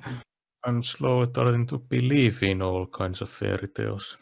Alistair then basically starts talking and says, they are the souls of the dead that have been denied entry into Tir na Nog. Dead people. They are the undead, essentially. Would I happen to know anything about this law? From what he's just told you, they seem like just normal undead to you. Oh, great. Nothing special. More ghosts. Wait, ghosts? You mean you saw one? Other than the children? Well. Now that we are putting everything out in the open, yes, I did. At the doll museum, there were ghosts that were pinning down the door. Well, holding the door. That's why it was so hard to open it. Aye, that sounds like the slewer. No. There must be a logical explanation for this. Someone is giving us a lot of butt pucky. You mean logical explanation to that headless horseman that appeared out of thin air? Maybe they're shooting a movie. So, Look, when you're a stage actress, there's a lot of ways to fool the audience. You should know that. Yes, I know that, and I do that a lot. As you two are having this conversation, Demonox, you succeed in your roll, didn't you? Yes, I rolled into the 30s. Yeah, so 33. you very carefully push the rifle out of the way and also get the object out of the guy's hand, and suddenly you see it's a part of an amulet. I hook it with a thing, like slowly lift it up so it comes towards my hands. It's very similar to the one that Umlaut was showing everybody. Ah, is it made of silver? Or It's not made of silver, no. I thought the thing was made of silver. The amulet before. That's the silver branch. Right, so no, so okay, so I was looking. Okay, I'll go. I don't mean to be a bit of a interrupting the night. I don't mean to be a bit of a nosy pastor here, but I think this is what we found earlier at the old castle place. Oh. Right, showing it to Tommy Boy. Tuomas. Yeah, Tommy Boy. Tommy Boy and Tuma. Tommy Boy and Tommy Boy. So it's part of the same king's amulet that I found previously, or who has it? It's Umlaut that's got it right now. Okay. But we all saw it. So Yeah, is you this all saw it. Is this the other half? It seems to be from what you've seen of it so far. It seems to be the other half of it. Now that I have the whole, at least the image in my head, what that thing would look like complete, can I now tell anything about it? Can I roll again? You can try to roll again if you wish. Is this intelligence plus 10? It's intelligence, yes, and plus 10 because it's a cult. 66. I succeed. Okay. You suspect that it's related to someone called the King in Yellow. Do I know in character who that is? No, you do not know who that is in character. You just know the name. I don't even know out of character who that is. If it really is King in Yellow, we are in deep shit here. Uh-oh. I don't like how you said that. I'd rather go have a fist fight with the fairy. Who is the king? Now, Tommy Boy, who is the king in yellow? Unfortunately, I only know the name and the fact that this is, if this really is, and this is probably very, very bad. Right now. So, I'm going to say that the king fellow is not a friendly person. Well, it would make sense considering this is called, what was it again? King's Mark? Yeah. Oh, fuck! No, this is just. Sorry, that was out of character, not in character, because. Oh shit! Fuck it! I don't know this in character. I can't say anything. I don't like how Icy Pal sounds scared of this. Yeah, it sounds like it freaked out. I'm reading the Wikipedia article. I try to see. Yeah, I can imagine Tuomas now just going like, I'm just gonna take my phone from the future just to cheat. Also, can I tell anything about the runes carved on the dead guy on the stone? They seem to be like old Gaelic, basically like on the mirror. Is So it? while he's doing that, I'm is it- taking well- the rifle. Yeah, I can't. Since I know I can't read it, but are they exactly the same as in the mirror? Like, is it saying the same thing? From taking from your roll, they don't have any correlation with each other. They seem different. Sorry, you carry on, Ice. Just one more thing. I'm pulling out my notepad and pen again, and I'm copying the runes on it. It's I- then. Yes. That's it. Okay. So you said you were grabbing the rifle, Demonox. Yes. Well, as you attempt to grab the rifle, you see Bran is just growling. What? And What are you growling at? you don't know what he's growling at. He just seems to be growling and barking right now. I'll look around immediately to track in, look at that. His head on a swivel, looking in the direction that where he's trying to figure out what he's growling at. Well, you don't see anything right now, basically coming towards you or anything. But then suddenly, the guy that had the frozen rifle grabs your arm, Ah! and, Ah! and he's breathing very heavily, like. Tell me what he's alive. Yes.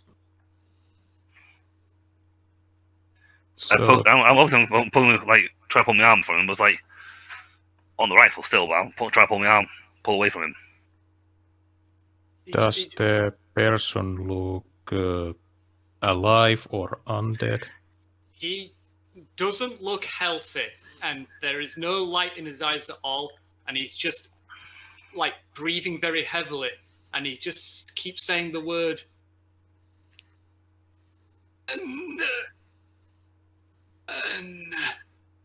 N? Danton, you cut off then. He's. I'm gonna type it then. Okay, he's saying, Anne? Annie. It's very strained, and he's.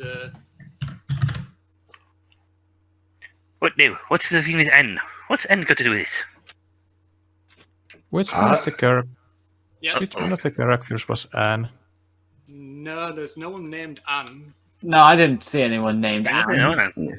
know. I So think This I thing think is this new to you. I think this man. Do I see anything magical about him? Not about him, but you see something around his belly area which is exuding magic. Can I tell anything about it? About the magic? From the roll previously made, this would be a bit more difficult. So it just seems to be just magic in his belly for some reason. I'm pulling, and I'm going to use the walking stick to try and push, even if it means pushing on his belly.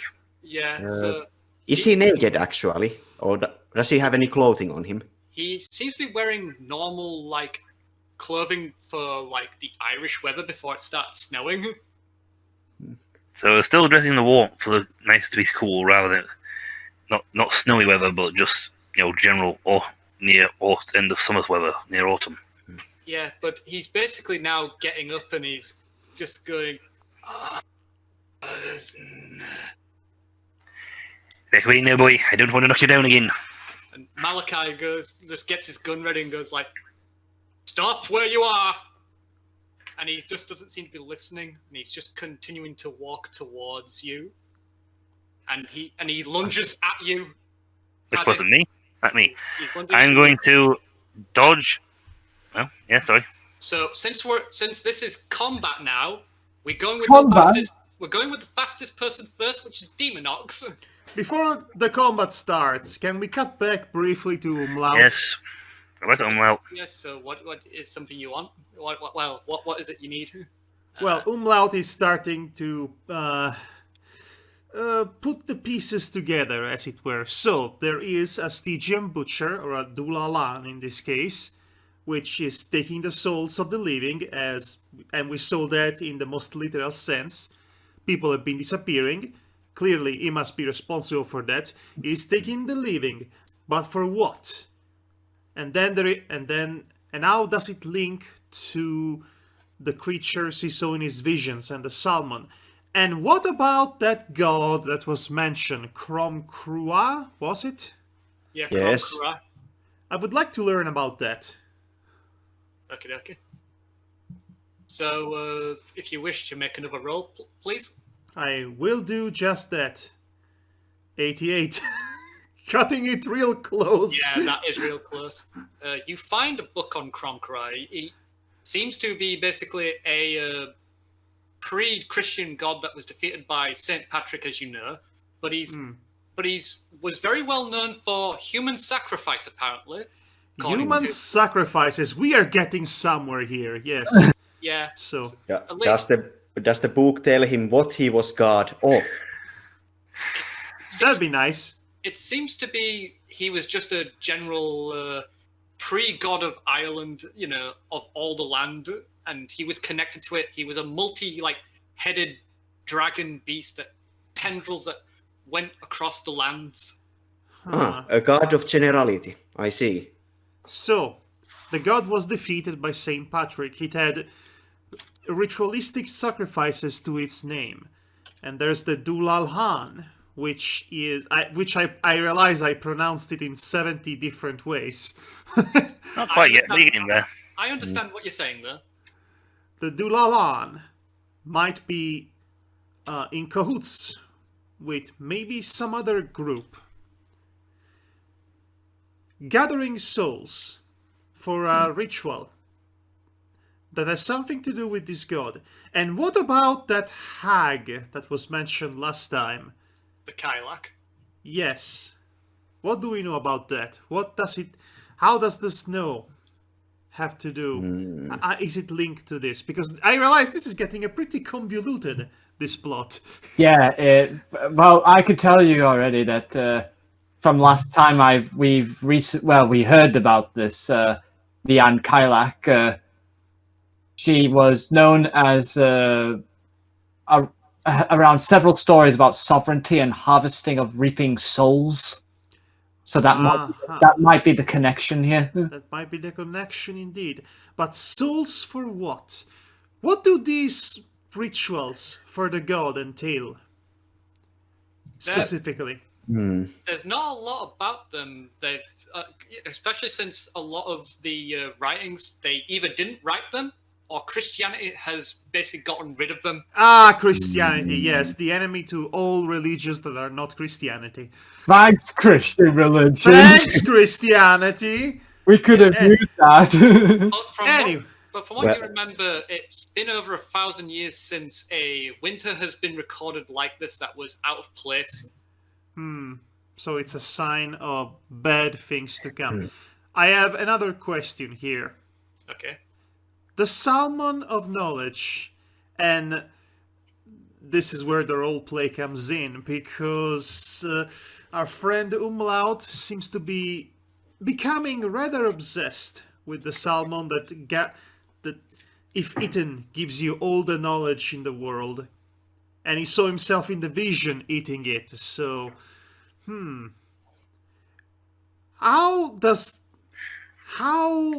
what do we know about the salmon? Specifically, what was done or can be done to find it, as the legends would say?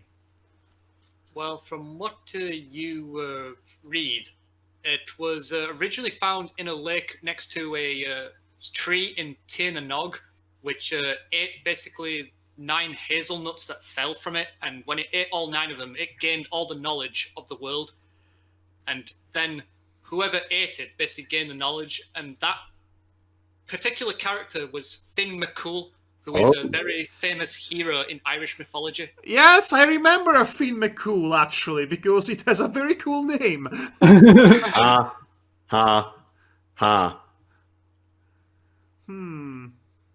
Finn McCool.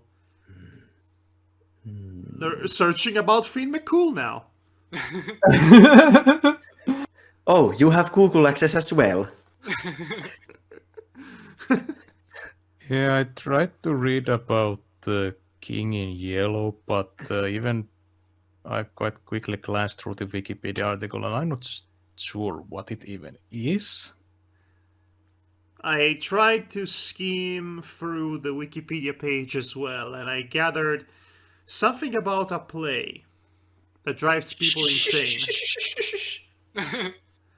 Meta-knowledge. Yes. Yes. That's why I am being quiet. Right. So, is there anything else, Madhog, or? Okay, so to recap everything we know, there is the Dulalan, there is the god, the rituals, the sacrifice. These are all connected. The winter symbolizes the snow symbolizes bad things. So I see how all of this connects to each other, but now, what does the salmon have to do with any of this?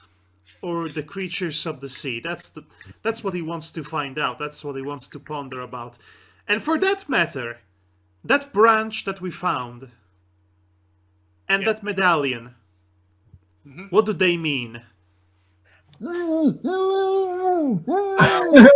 Because you don't know the other half right now, you don't know the significance of the symbol on the Okay, apple. fair enough. But I did see the branch, didn't I?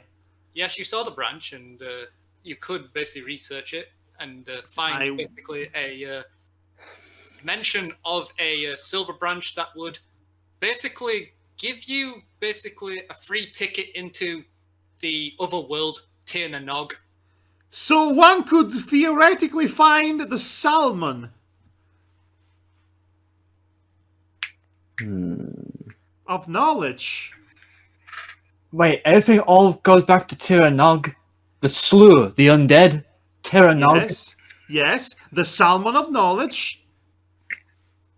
Yeah, it's just that everything's going back to Tir-Nog for some reason. Yes. So I'm trying to figure that out. I'm piecing that together as well, in and out of character.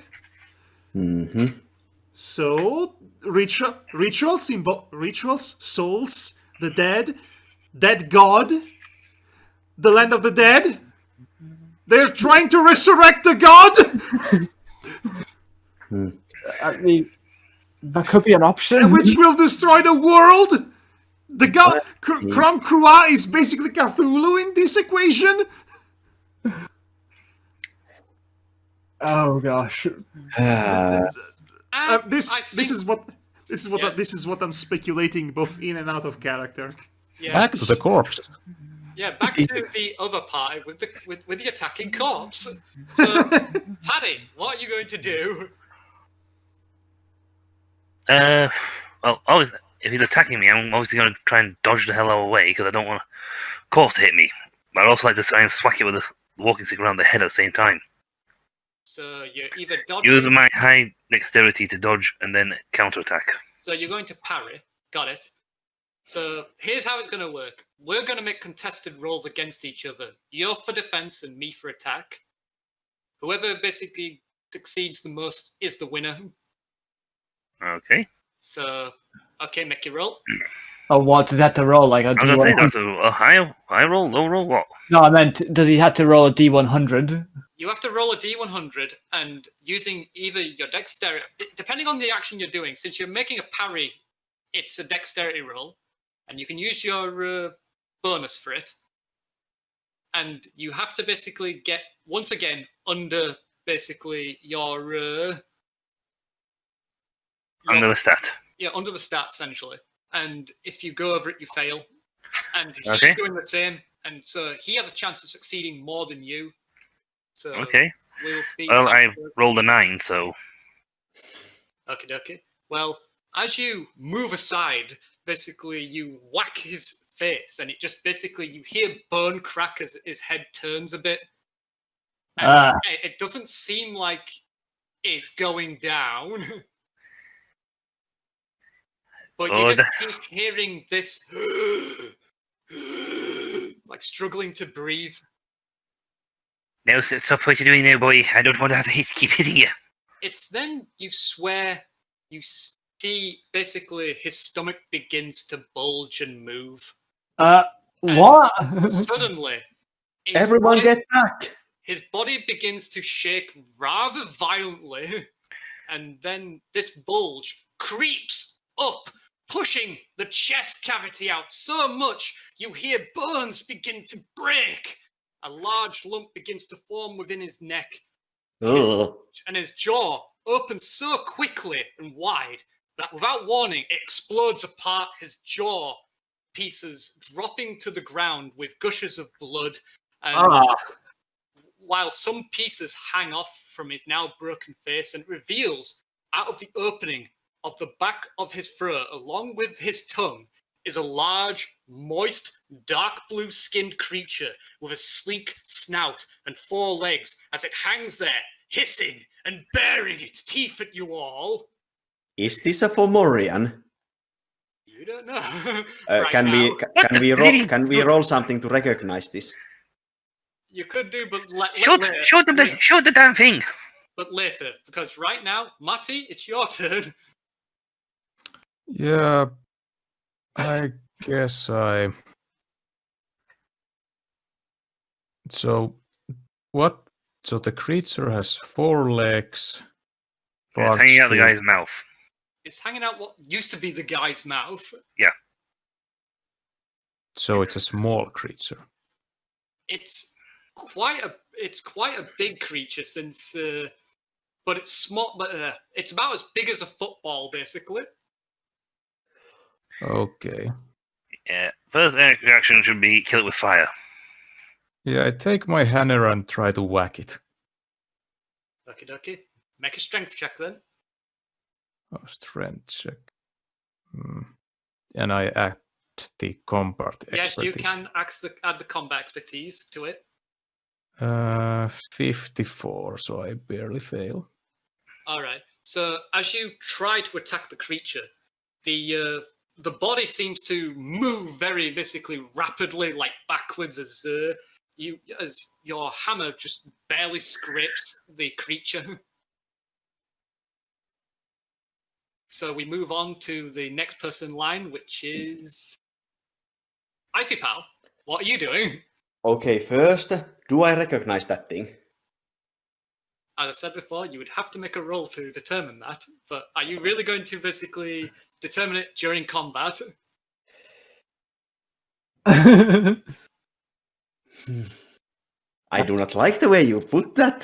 If the thing is attacking you, you can prod it after you're certain you've knocked it the hell out. Oh, fair enough. Stab first, ask questions later. Okay, Because first.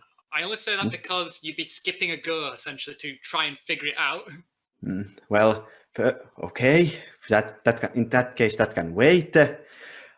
Tobias is going to shove his hands into his bag and pull out a lighter and a small vial. Down the vial, ignite the lighter, and then breathe fire on the thing.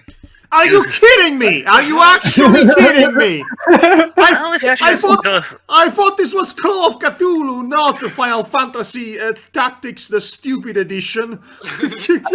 I mean, fire breathing is an actual technique that people learn. Yeah, it's and you saw it during his performance. Pretty sure the geeks in Call of Cthulhu could not pull that off. I am not a geek, I am a magician. I gotta say, he's an entertainer. And I did do the fire breathing during my entrance performance.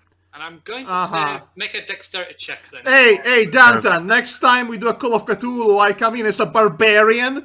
Like the barbarian rage. I come from the past, I'm basically Conan. I'm invincible. Madhog, calm down.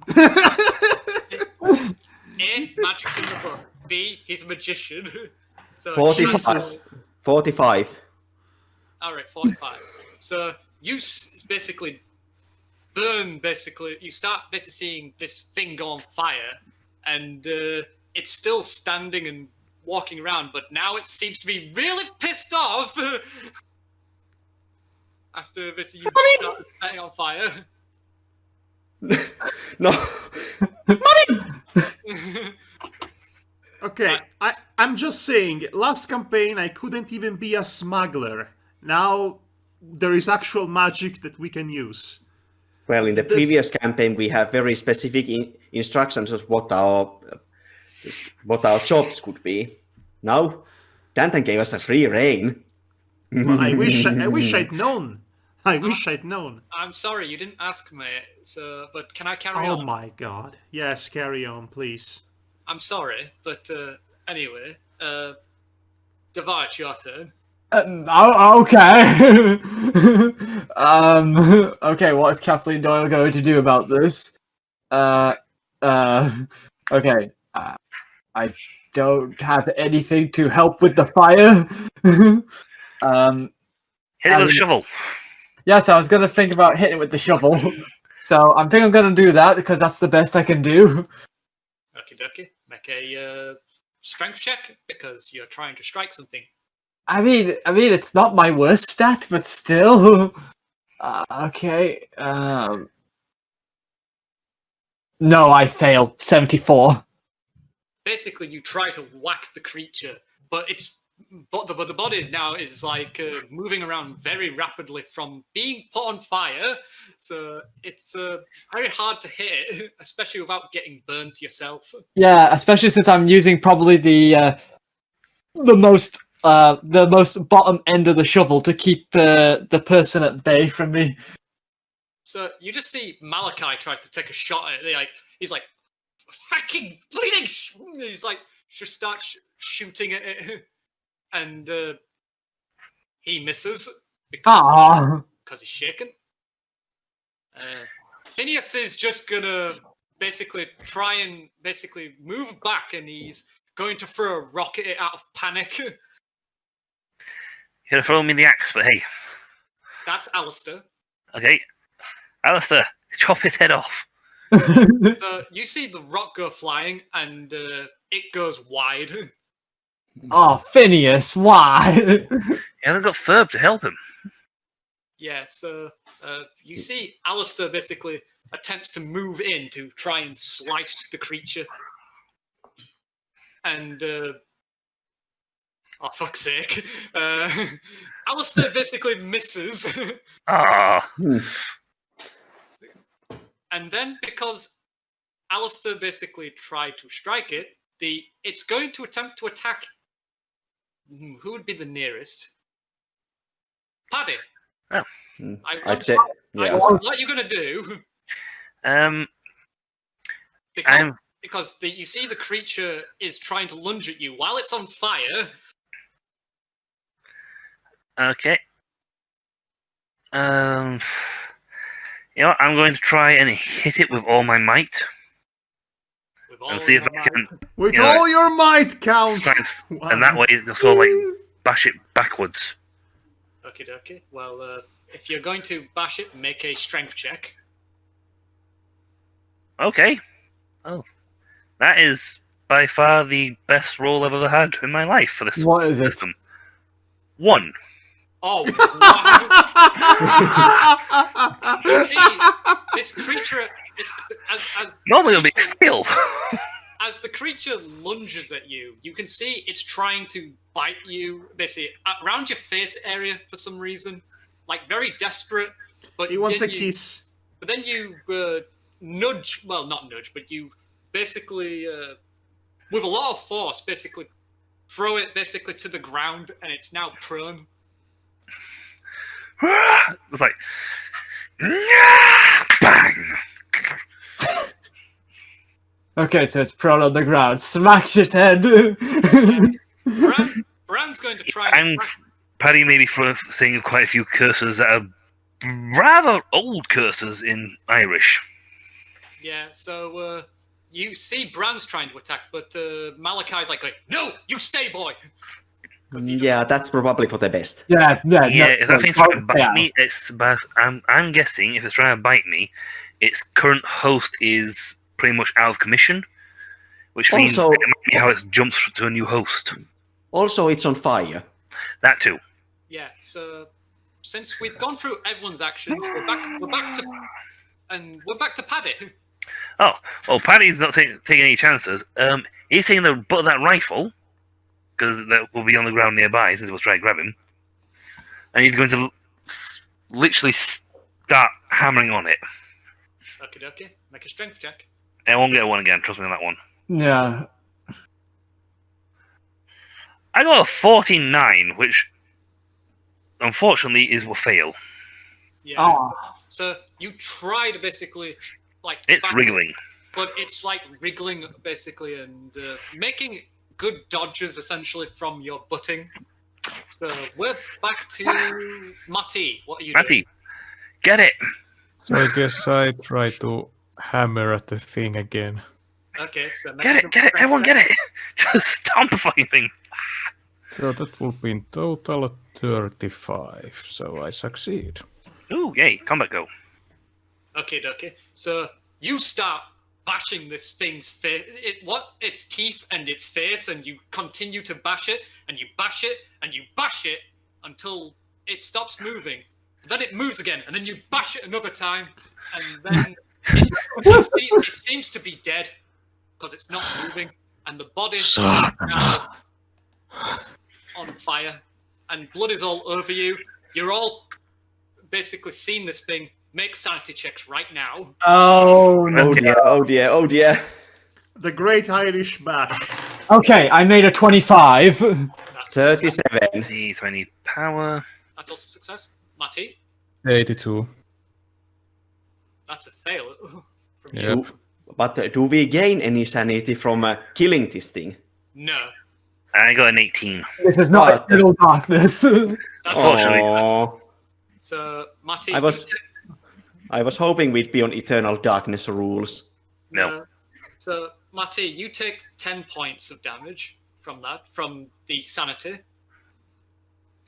Yeah, Paddy just stood there and he's just throwing really old curses. Malachi is like, what the feck was that thing? So the creature that I bashed, it blood splurted all over. Yeah, it's spluttered all over your shirt. What's the color of the blood? It is like this purplish blue sort of, like oil essentially, almost. Is it corrosive? It doesn't appear to be corrosive because it doesn't appear to be melting your clothes. Okay, I just try everyone. to take snow and wipe it off. But anyway, Matty, since you've since you've exceeded also your a certain amount, you'll begin to see faces of dead friends, family, and strangers that were caught in the middle of the fighting from the battles of Tampere, Helsinki, and Lahti. Their faces now appear to stare at you, resentful for you living while they died. So now every so often you'll see their faces haunting you. Oh. Oh, I see someone did their homework. And for the record, those are Tampere, Helsinki, Lahti.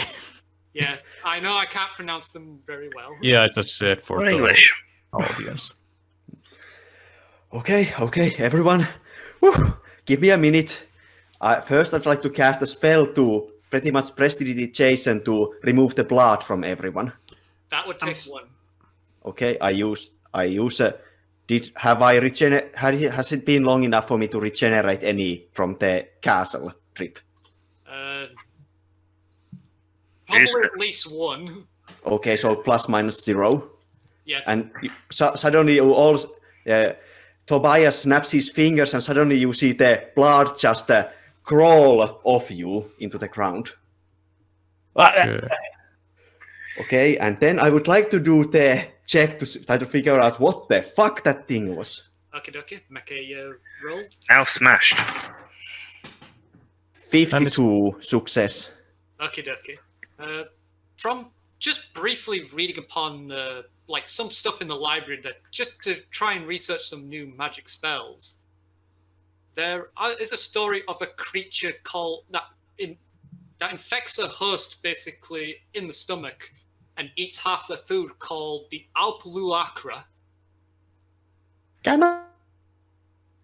I like Excuse how me? he is. He sounds so. I'm sorry, can you repeat that? You cut off as you were saying it. Alpha. Can I get that in chat? Yeah. It's called the Alpluacra. It is a newt-like creature that infects a host and lives inside them. And You're just throwing every creature you can possibly find into this campaign, aren't you? anything to basically fuck you around with you all. Yes, I noticed. It's getting confusing to keep track of everything. What exactly do I know of the Alfluacras? It basically infects the host and it eats half of whatever they eat, causing them to die of hunger, essentially. Oh, it's a tapeworm. You could say tapeworm. Yeah. So this is like Shadowrun, where suddenly magic.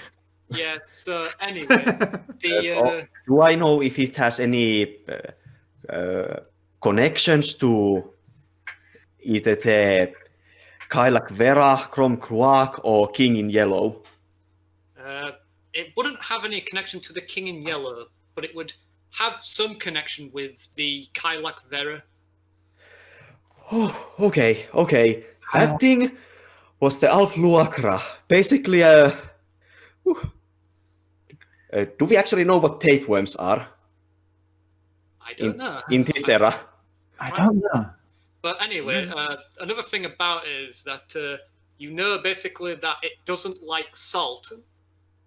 Because it needs water, and if it goes without water for a very long time, it tries to find a new host. Fire, it tries to find a new host. Yeah, currently it's burning to be very crispy. Yeah, that is. Alfluacras are basically magical parasites. They live in the host's stomach, eat what they eat until the host dies of basically hunger.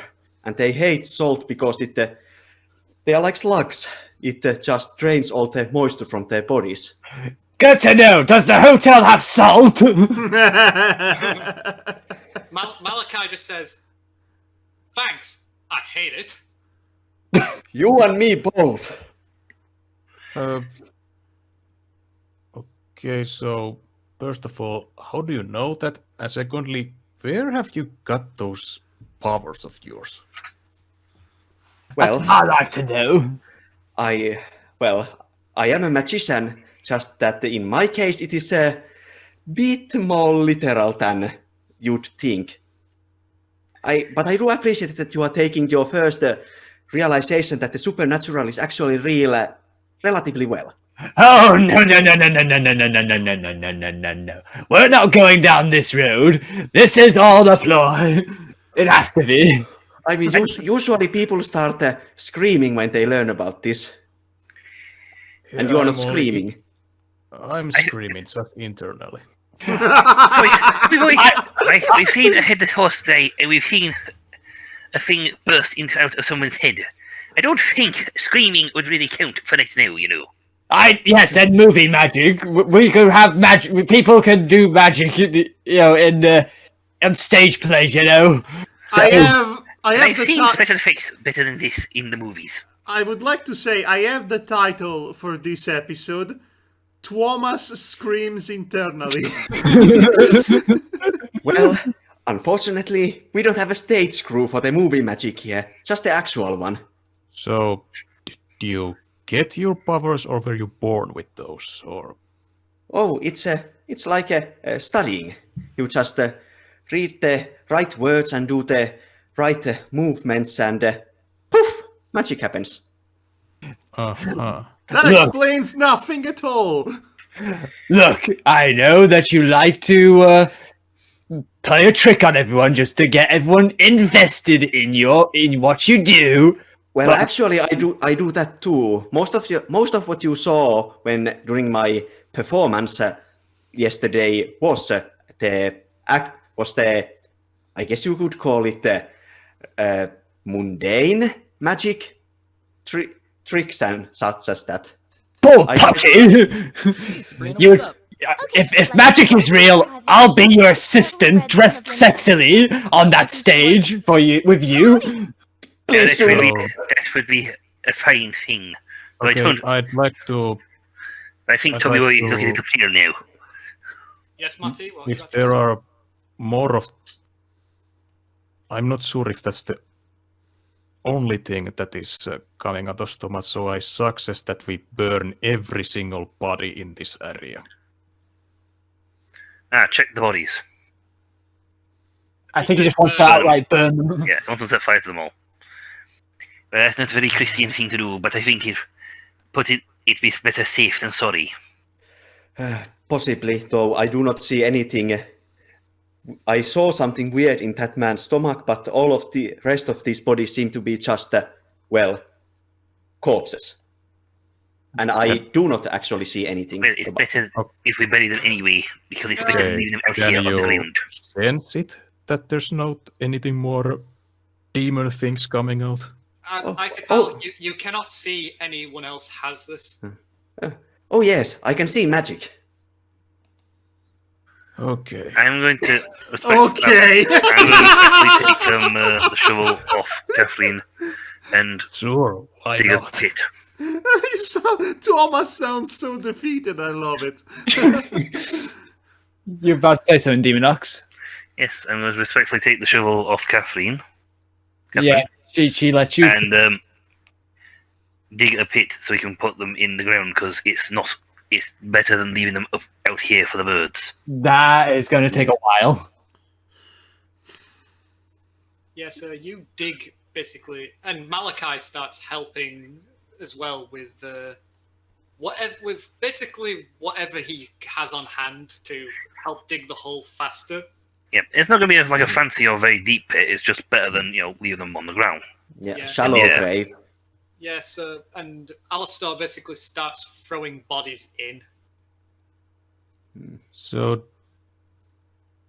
the one guy ran somewhere, right? The Phileas, who was it? Phineas. Phineas. Yes. He's just off on the side right now, just kind of basically trying to keep his lunch in, it seems like. I am going to go, as they are digging the grave, I am going to go back to the beach right at the side of where the sea starts, and just look into the sea to see if I can make out anything. I am staying out of the water itself. Yeah, well, in the distance you see basically what looks like glowing like clouds, like as if thunder and lightning in the dark mist. Do I see that, or is only Tobias seeing that? Only Tobias is seeing that particularly. You just see what looks like dark mist. Right. So I guess I'll return back to the hotel, and I'll let you there, and we can discuss the next move or something.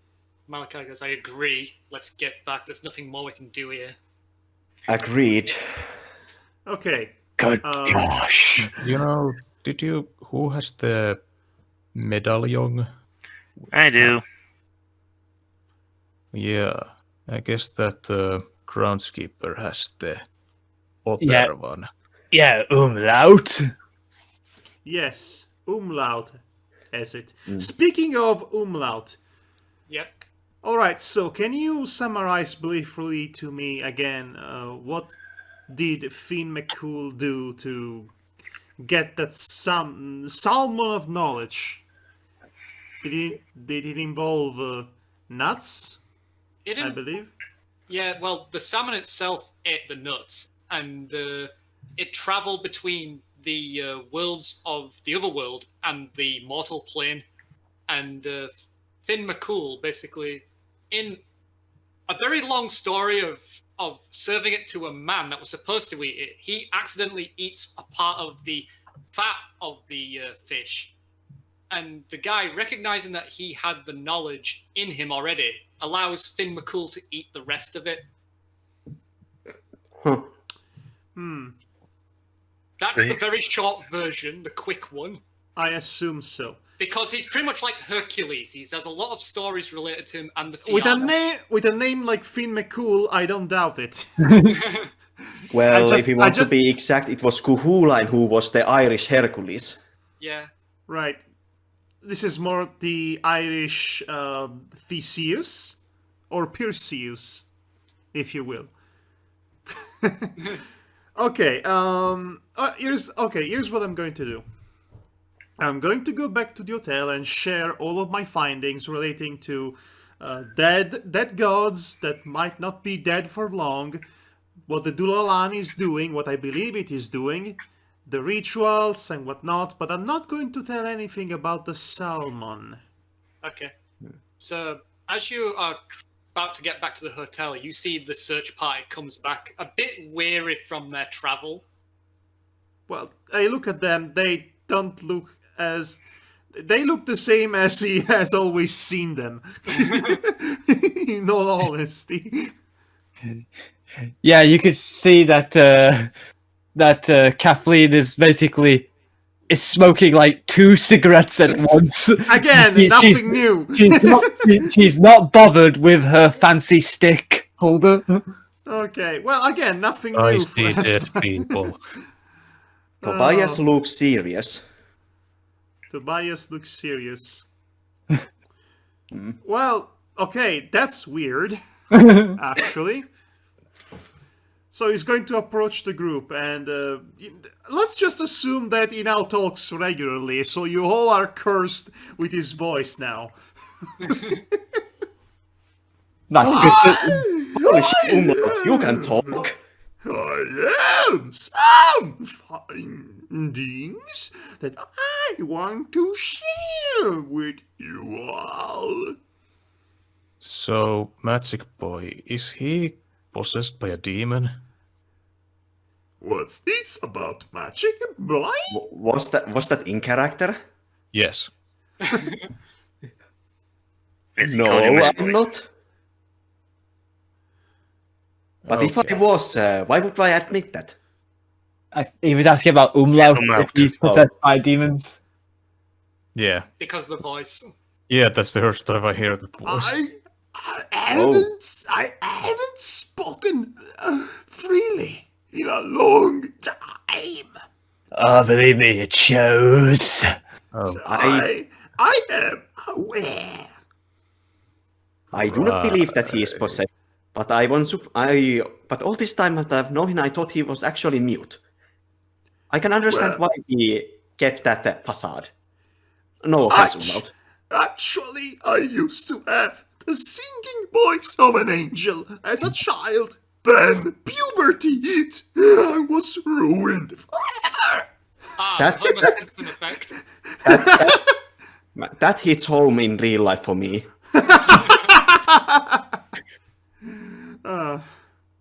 Anyway, so let's get to the exchange of information. I'm sure you have quite the tale to tell to Umlaut. Yeah, I think we can say that we sit down and just share everything that both sides have learned. So, Okay, where, time. where So- is this conversation going to take place? Yeah, I was going to say, where's Trouble in the bar. Definitely not at the museum. Actually, we should all go to the library. I think it's a perfect place for that kind of discussion. And in case we need to check facts with the books. I say think- facts, but I think we should just have the talk at the hotel, since I doubt that everyone from the search party is going to go wherever we decide to go next to Yeah. share information and then decide where to head next. okay. Well, you know what? One place. It doesn't matter the place. The important thing is that we talk about it. Yeah, so whatever place you majority decide to go, that would be where you go. The pub/dining room, I'd say. I would suggest a place with not that many people around us, Yeah, I was going to say. aside from the present ones. Let's see. Employees' dining room. Let's see. Well, The the guests wouldn't be allowed back there, so... Yes. Yeah, but Malachi and all that would be. Let me We can go behind the hotel where the shed is, although I don't think the shed can contain 8 people. Yeah. so why we could go to library again? because people are there. Because the library has basically all the information you could possibly want about any of these creatures of myth. I'll go to the library then. Yeah, so Alistair's just going to basically... I'm going to get off back to my smith. And he gives you all basically a piece of iron. This will protect you from them. From who? Is this cold iron? It is cold iron, yes. It's going to be cold now. It's because it's been out in the elements for a bit.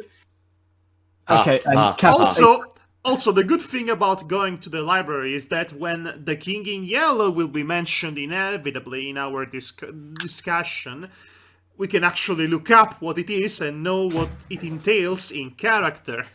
Yeah, so Alistair goes off and... I asked a question. I basically went, from who?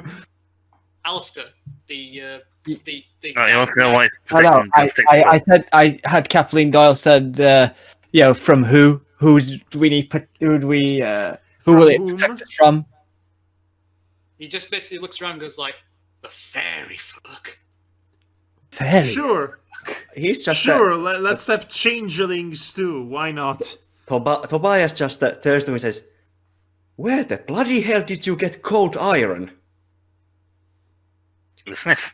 He just basically just goes like, just take it with you. It'll protect you. So is this I arrow like was- a bar or a lamp or It's what's... just a lump of iron. Just a single small lump. Okay, do I just hold on to this or do I have to use this somehow? Either put it on your person or put it next to a window. It'll keep them at bay. Okay. And then he walks away. Malachi basically walks in to the hotel with Bran. Phineas is sticking with you guys,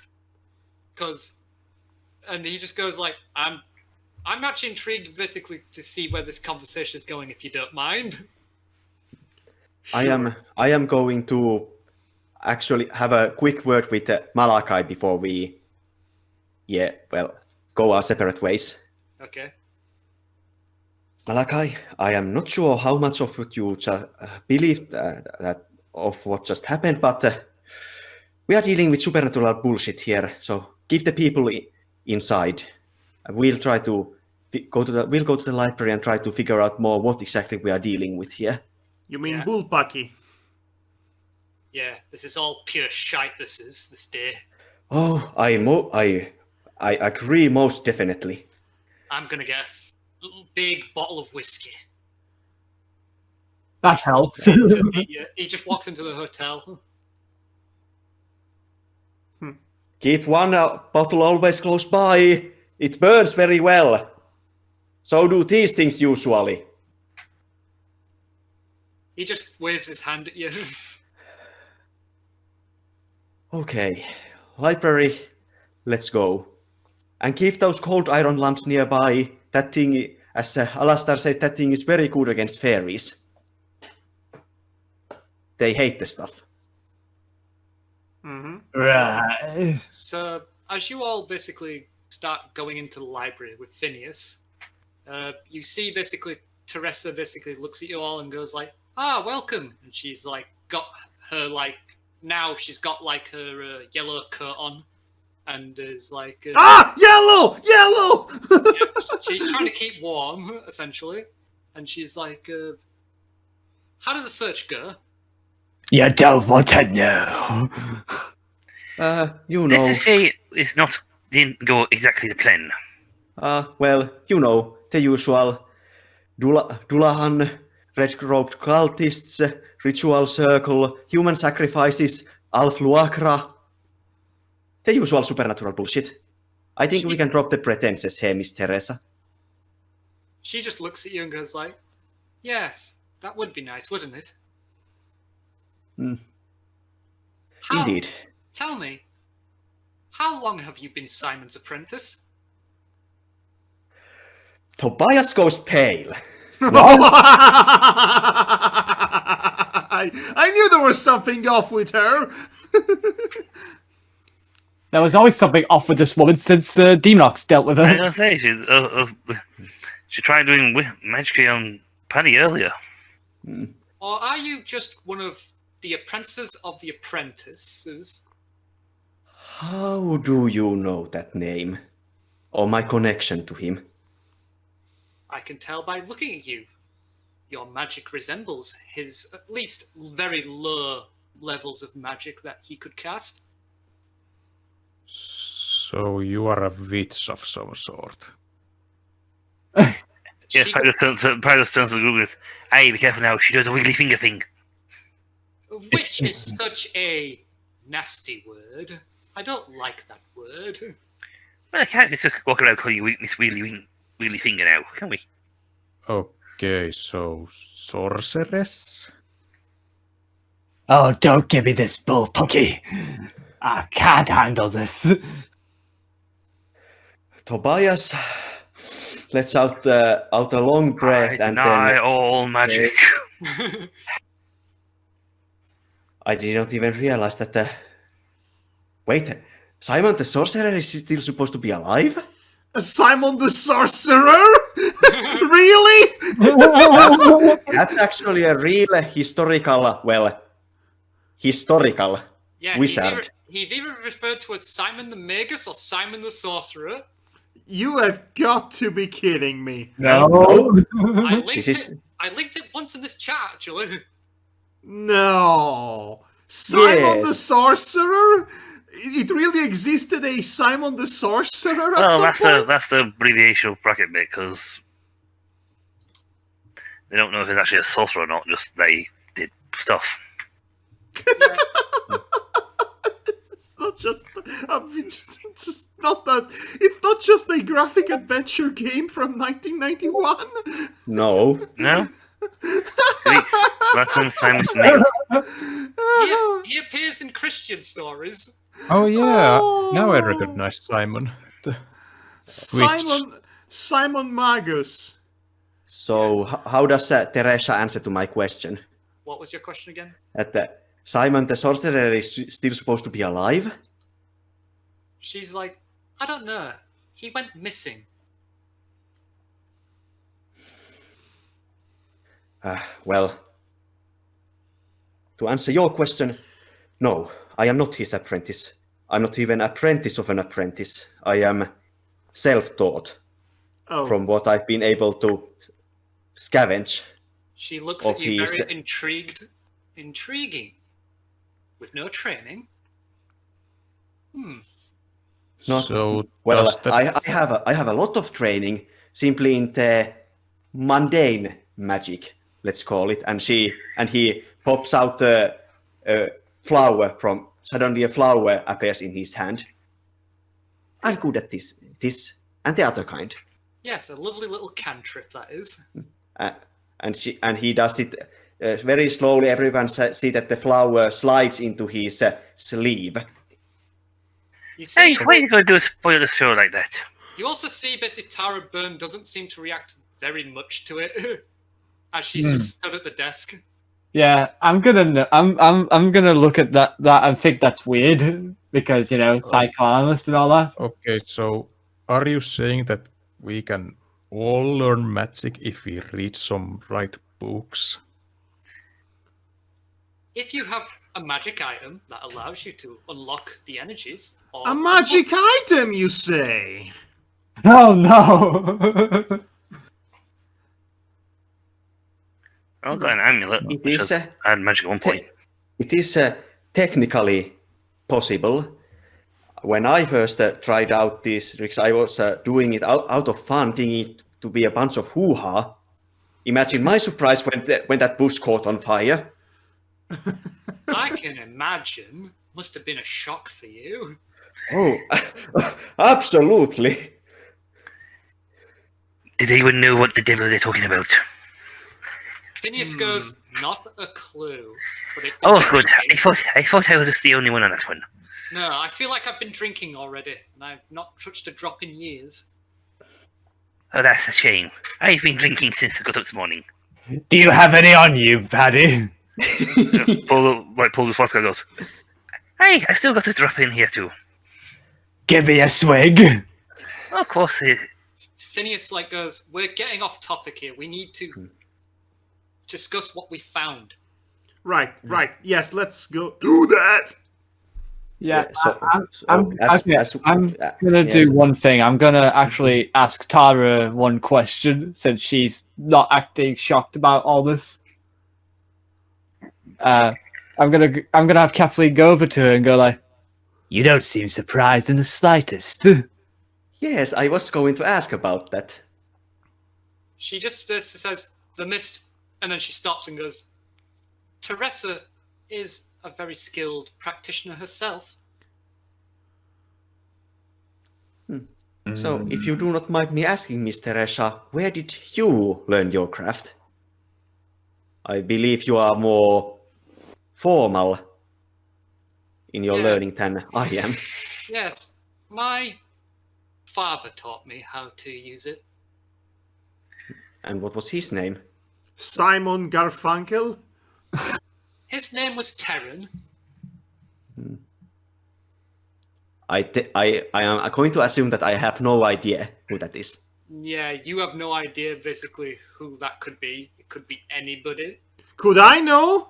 No, not even you could know this. Okay. Okay, so let's get back to the conversation at hand that we were going to Yes. share information. Yeah, So- I guess it would be faster if we just say that we sit down and share everything that we have found out thus far. Yes, let's get to the interesting part. We both have the two halves of the medallion, don't Yes, we? Paddy pulls it out and goes, "Hey, we found this on the fellow before he got up and tried to kill us." Okay. I'm curious, what happens if we put the two halves together? Does the world explode? Okay, you know what? Okay, the muffled screams of Icy Fowl. I'm going to do this. I'm going to see those two halves now that we have a complete picture of the medallion. Okay. I think it's time we can do some research about the Yeah. symbol on the medallion. Are we trying to put the medallion back together? No. I want to say Yeah. no. Okay, you know what? I am going to draw the medallion. Yeah. Yeah, I basically, have- I'm going to show you basically what it looks like if it Yeah. was whole. Tuomas So, has a just- feeling that terrible things would happen if you try to. Oh, by the way, okay, we definitely have a mention of the King in Yellow, which means I am going to do some research of the King in Yellow on this So- year library. So you did mention that Tuomas has seen that during the Civil War. Offshoot of the Reds basically had this on them. Maybe they were not the red. Maybe they were not the Reds you think they were. Maybe I'm going to say that in character. Maybe those were not the Reds you think they were. I am going to turn to Tara and ask, Yeah, this seems too outlandish even for communists. Tara or Teresa? oh, Tara, so did you manage to translate the Gaelic runes that I showed you? Oh yes, me and Teresa looked it over. Okay, while you do that, I'm going to research both the medallion and the King in Yellow. Okay. You make a roll while I explain. I actually made the roll 5 minutes ago, 61. Okay. I will get to you in a moment. Anyway, Tara just says, from what we can tell from these old Gaelic writings, it says the Eye of Down reflects only the truth, revealing the path to the land of youth. Okay, the Eye of Down Yeah, reveals. So only the truth reveals the path to the land of youth. yeah. And she then basically remarks that basically the land of youth refers to the Tir na Nog. I thought so. No. Oh, Don. Yeah, it's Don, but it's pronounced down. I have done. The Eye So- of Dawn. So, judging by this information, it is an amulet that lets you go to Tir na Nog, opening the gates. Oh, no. No, this is the mirror. That When, with that said, Tobias pulls out the mirror and puts it on the table. for Oh, any of the Irish people and Madhog, if you wish to use this role, when you heard the word down, you know that he's a god of the king of the dead. Down is King of the Dead? Yeah, down is king of the dead. I'm okay. I need to add this. No. But I just go like, He was what will we generally he was generally a benevolent person because he didn't, rather than descending from Tuath to Dananan, the gods, he was a human man who died on the first invasion of the Milicians. Now, what will be the king of the dead be doing on all this then?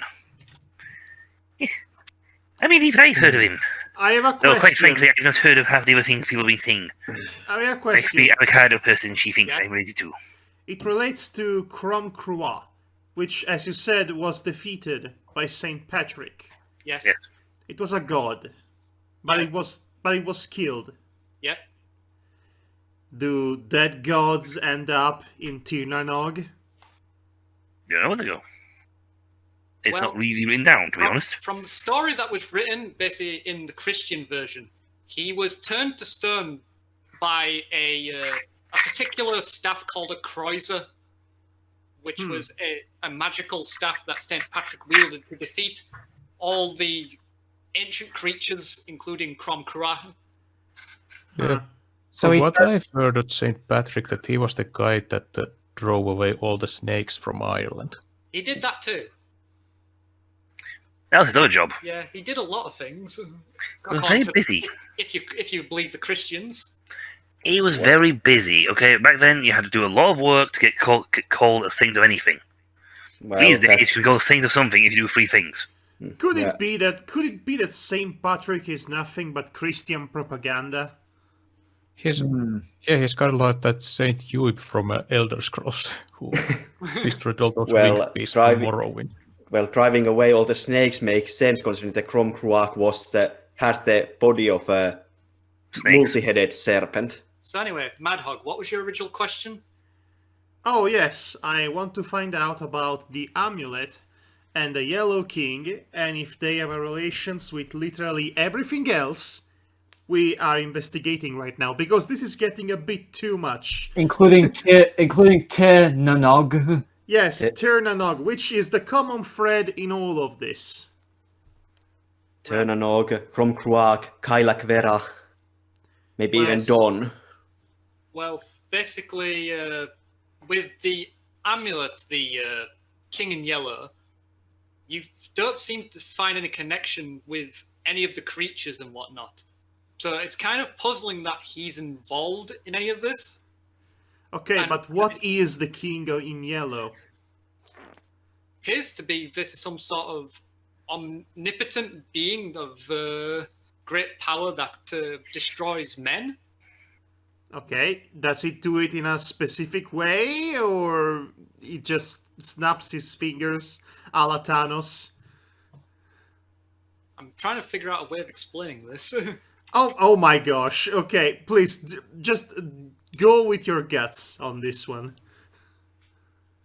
Because there's a lot of unknown to it, but there's also a lot. Basically, it's all very vague. Like it's just like it destroys basically men from within and without.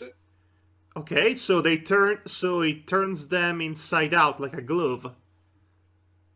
If you interpret that way, sure. Okay, listen.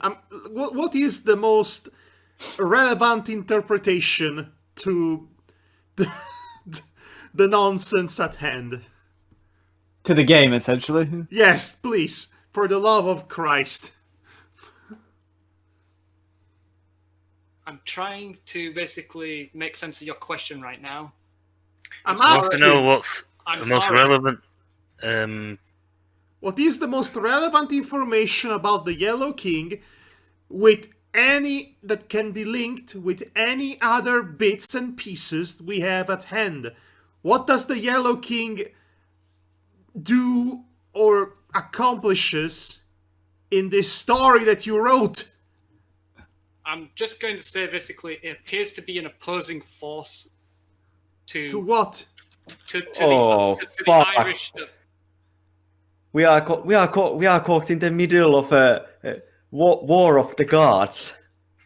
Let Oh. Danton finish. I want to hear all of it properly. It says Isopal says it's basically an opposing force against the Ankylak Vera, and Kromkrua. So essentially, Oh! This guy is warring with the Irish guys. Oh no! So that's what's going on. The two Yeah, sides are building their armies to literally beat the shit out of each other. Yeah. Oh. And the mortals are going to get So caught in the it's- middle of it all. Okay, so it's basically the aliens versus predator situation. No matter We're who screwed. wins, we loses. No matter who wins, we lose. Actually, no, I think we want the Irish guys to win because this guy, King of Yellow, is not a guy we want suddenly invading their Okay, but territory. the king in yellow. From what I've read out of character, there is something about him, about a play that turns people mad and all that. I don't know exactly what is he the king or god of. Yeah. What does he represent? Yeah, there's the Hello. CSP that is based on that. You've read more than I have then on that. SCP. Are you was- kidding me, DM? Look, Yeah, well stuff. I tried researching a lot of stuff in a month, please. I I know, would say but it's a lot to take in. but you would think that the king in yellow would be one of the most important bits. It's a lot of stuff. He can't read everything, and he's got to do other things. Look, Yeah. I'm sorry, I'm not like some omniscient being. I can only create basically what I've created with the knowledge I have from what I've researched. And Hatsu, the king in yellow, doesn't have a lot of information from what I saw. All right. Okay, He may have okay. later. Okay, Be amended. sorry. I'm didn't- sorry. I'm sorry. All right. I didn't mean to get on your case, but I saw you professionally and beautifully throwing at us as many creatures from Irish mythology as you could possibly could, like an evil god who enjoys torturing his victims. So I thought you had all of this under lockdown I in thought terms of. apparently I did. Apparently I didn't. Well, I'm Oh, sorry, no, I'm, Yellow pu- I'm, King out- reminds listen, me I'm of only this, I'm only pushing you on this because I'm really, really invested in the story you created, man. I could see that, but I can only give the information that I know Okay, without giving I mean- much away. okay, I, okay. I would like to say a lot about the king in yellow, but that would be meta knowledge. Yeah, And Okay, I- you can I- you can say that after we finish the campaign. Then. Yes, Yeah. I would like to basically carry on with the game. I'm Okay, Yeah. okay. So here's what I want to do. I want to you guys help me do a reconstruction of events to determine what are the sides at war and who is working with whom, because we are piecing this together or die trying. I think we all should. We are basically hitting the books. Everyone, if I may make a recommendation, everyone rolls an investigation check unless they have a better idea what they want to do with us trying to piece all these pieces of information together. Yeah, But before I'd be that, interested. okay. Oh, sorry, Matti. Continue. yeah, I'd be specifically interested to know what they were doing in Finland. Ah. That is, Because you What? would have mentioned that you saw them back during the Civil War. but Did you over there, yes. but this now fighting over here. Oh, Maybe well, they were trying to get forces from there. maybe they're trying to gather up forces or items from there. Yeah, if you grab some items of power, then bring it from there to here, it would then be used. The king could then bolster his own forces, or they could, or if the opposing sides managed to snatch it, which I think that's what they were trying to do, So they could bolster their own forces. okay, so let's put the pieces together. So we have Let's start from the beginning. First, one thing first. Tobias is going to pull out his notebook again and remove the page where he copied the runes that were on the poor guy that got eaten by the Alf Luakra and give it to Tara. I would appreciate if you could have this translated as well. It might be important. These were carved on the poor bastard that was the host for the Alf Luakra that we burned. All right. Okay. Bit odd, but I will take a look at it. So, Also, Yeah. also, I am going to take with the two. I take it that the two pieces of the medallion are on the table. Do not put them together. I am not going to do that, but when I look at them separated, close each other but separated, how bad of a mojo do I get from them? You start to feel very uneasy the closer they get. Okay, keep them away from each other, like magnets. I am pushing, grabbing one of the pieces and pushing it away from the other piece. Oh, okay. Rule number 1 in this room: do not put these two things together. Okay, I want to ask I two lost things. my lunch. Oh, my head. That hurt. I would like to ask two things. First of all, have we thoroughly established what the amulet stands for? Yeah, the king's mark. Okay, so it has to do with the king in yellow, and we don't know what it might do if the two pieces get together, but we are Except it- assuming it's bad. But Well, the what magic about- mojo guy has had a small fit. Yes, but what about that mysterious branch that rat guy was looking desperately for? Hey, can Yeah. I Silver make Brand. an research check? I'd like to know if Finland has any similar folk creature, either related to these folk creatures I've seen in Ireland or to the Yellow King mentioned. I'm going to look at the silver branch thingy and see You know, what it's up. it sure is convenient that this library happens to be the most well-furnished library in the whole world. I rolled Yeah, 17. but I was going to say it's Before also we- run by a sorceress. Before we start rolling for the investigation checks, Tobias is going to bring out the branch as well. I rolled Okay. 17. And if I may, Yes. and then we have also this. I don't know what this is, but it is very magical. The Dalahan and the Rat Mask cultists were interested in it, and when I investigated it, it told me to bugger off. Oh, Paddy's going to right, take the stick that off you. happened. He's going to take the stick off you, like. So this here figgy branchy is what they were looking for. Is So- it looking for or guarding? Yeah, I'm still going to hold the stick though. I'm like whilst in there, like as if I'm trying to figure out what I'm supposed to do. Well, so you're touching the silver branch. Yes. It doesn't seem to react to you right now. If you're just waving it around. Hey, Did I... Do you make lightsaber sounds as you swing it around? hold on. Oh yeah. Can I touch the silver branch? You may try. When you say it like that, I'm going to touch it. Okay. But I'm just like going. It's a very shiny-looking silver branch, though I don't think it's actually silver. There's this strange sense of like something like calling you home. Oh What? boy. Oh, Me? who's this to? Yes, Me. calling you home. Who? Home. The road, Madhog or- take As me in- home. okay, so it's calling me to. Umlaut. It's saying to me to come back home, or it is calling me home as in umlaut. It's telling you to come back home. Okay. Oh no! The silver branch is from that tree of knowledge. Yes. I think it's And not. I think. I think it's been long enough because Matty asked a question earlier and Yes. I need to answer him. So, Yes, Matty, answer Matty. what was your question? I was basically wanting to know if I was trying to think its connection to, because I'd seen it in Civil War, if there's any in Finnish folklore that is either similar to the creatures I saw here in Ireland or to the Yellow King. I And think you it's. roll- And I rolled 17. Right.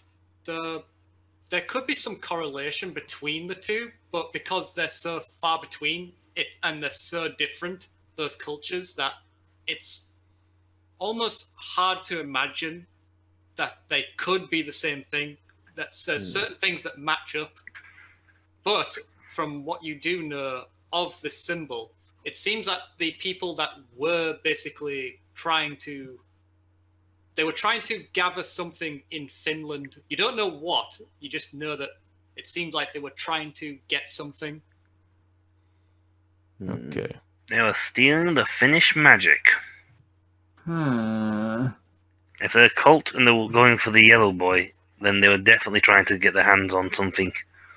Well, if they tried that, it would be easy to hear. All Finnish mages are bards. Also, I'm pretty sure at this point everybody has noticed that Dantan's avatar is a guy in yellow. I was wondering how long it'd take you all to notice that. Oh, I noticed that ages ago. I You don't say. I just assumed it was a random druid, but Yeah, but now the king... Well, this guy in yellow is mentioned, and now that suddenly Yeah, I makes thought sense. it was just the white robe that was in yellow light. Oh, You know- somebody peed on it, apparently. you know what I find really weird about all this? Shoot. The red mirror that we found, Kathleen McDonnell and her husband had it. It was in their room. And this mirror is related to Finding the path to turn a nog. and the Eye of John. And I'm going to remember- have a look in the mirror myself. But he hasn't actually looked at this thing yet. He's going to have a look at himself and see him look at himself in the mirror. You would have to get off Tobias. It is Wait, it is on the table. All the items we have collected are on the table, Alright. just for their convenience sake. For convenience sake, I'm going to pick it up and go. So you found this in the poor lassie's room, then? Yes, and I have seen from it thus far, it shows things that are invisible to normal eye, namely I'm gold. sure I'm quite visible in it, though. I would like to put the branch right in front of the mirror to see. I think if I there- already did that. Oh, Yeah. you did that? Okay, Yeah, well. for Umlaut's sake, as he tries it, nothing happens. It just seems to be a branch. But Yeah. the branch is talking to me, right? It's telling me to come home. Yeah, as you hold the branch, you just have this feeling of going home, to come Okay, home. so let me establish something here, just for the sake of clarity. This is a branch from the tree of knowledge, Maybe. maybe, and from the tree of knowledge come the nuts of knowledge, which the salmon ate, or rather, they were to summon the salmon. No, they Am I ate the getting- nuts. Yeah, the salmon ate the nuts that came from it. Where would and this branch? I want to investigate if this branch could possibly come from a local tree. I think this is the moment where we all should roll the investigation checks that we are now going through all the books and all the information we have gathered to see that's if we probably can. the best. Okay, Yes. one question. Do we actually know what would happen if we put those pieces, the medallion, back We together? can investigate. Yeah. Yeah, that's Okay, let's do a group check and see if the group succeeds or fails. yeah. Let's just do a group check. Roll 39. intelligence. Yep, roll intelligence. 39. Okay, that's good. Oh, 29. That's a That's also good. damn good point. Me. 43. Okay. Madhog and Devar. Devar, you go first. No, I think I should go last. Okay, well, 31. Okay, that's 4 successes. 1. Okay, That's a critical. that is such a great. We're doing so good, guys. I can't believe I got a 1 on Alright, this. so one question at a time. What do you all want to know? Okay, well, Yeah. can I That's go it. first? Go ahead. Right. So I already asked what I want to know specifically about If this branch. Well, you've never heard of a silver tree before in Ireland at all. So it would be somewhere in like fairy tale almost. Or maybe Tirnanog. Yeah, which is folklore and fairy tale. Yes. Aha. And as we are putting the pieces together, all of them go back to Tirnanog, which is the land of youth, or the land of the dead, if you will. And could it be possible that based on everything we've seen and read, somebody is trying to open the gates to Tirnanog? That's what I want ultimately to figure out. if the goal of the King in Yellow to gain an advantage in this war is to open the gates of Tirnanog and get an army of undead creatures to fight for him. I'm just speculating here, but based on everything here, is it really that wild of an assumption? It's a very good theory from what the evidence you've been seeing so far. But what if the goal? But what does the salmon have to do with this? I actually have a question myself. So, Devar, what's your question? Is there anyone called Anne in mythologies? Good point. Good point. You don't find it, since you criticaled, I'm going to say, not in mythology, but you do find a name, very famous pirate called Anne Bonny. Oh! In the waters. Yep, and from what you figure out, basically she was caught with Mary Read and her lover at the time, Jack Calico. I can't remember his full name right now. Oh, right. All of them are very famous pirates. Yes, give me a second. I've got it noted down somewhere. Just need to find it now. John Calico Jack Rackham. That was his name. They got caught basically by British privateers and were taken in to be executed for piracy. But then Mary Read and Anne Bonny basically pleaded the belly so they could not be executed until they gave birth. Mary Read died in prison, but Anne Bonny went missing, and there's no record of her death or execution. I remember this story, actually. I've heard it before. Oh, and the creature you killed is essentially a sea monster. Yeah, I'm actually gonna have Kathleen go like, that dead person said Anne, and I found the name of Anne Bonny here. They must be connected. How would you look at that now? I'm pretty certain that then again, we're dealing with not so living people these days. At least we're not finding anything really weird yet. Well, it's perhaps yet another queer connection with Tirnanog, which, again, it's the land of the dead.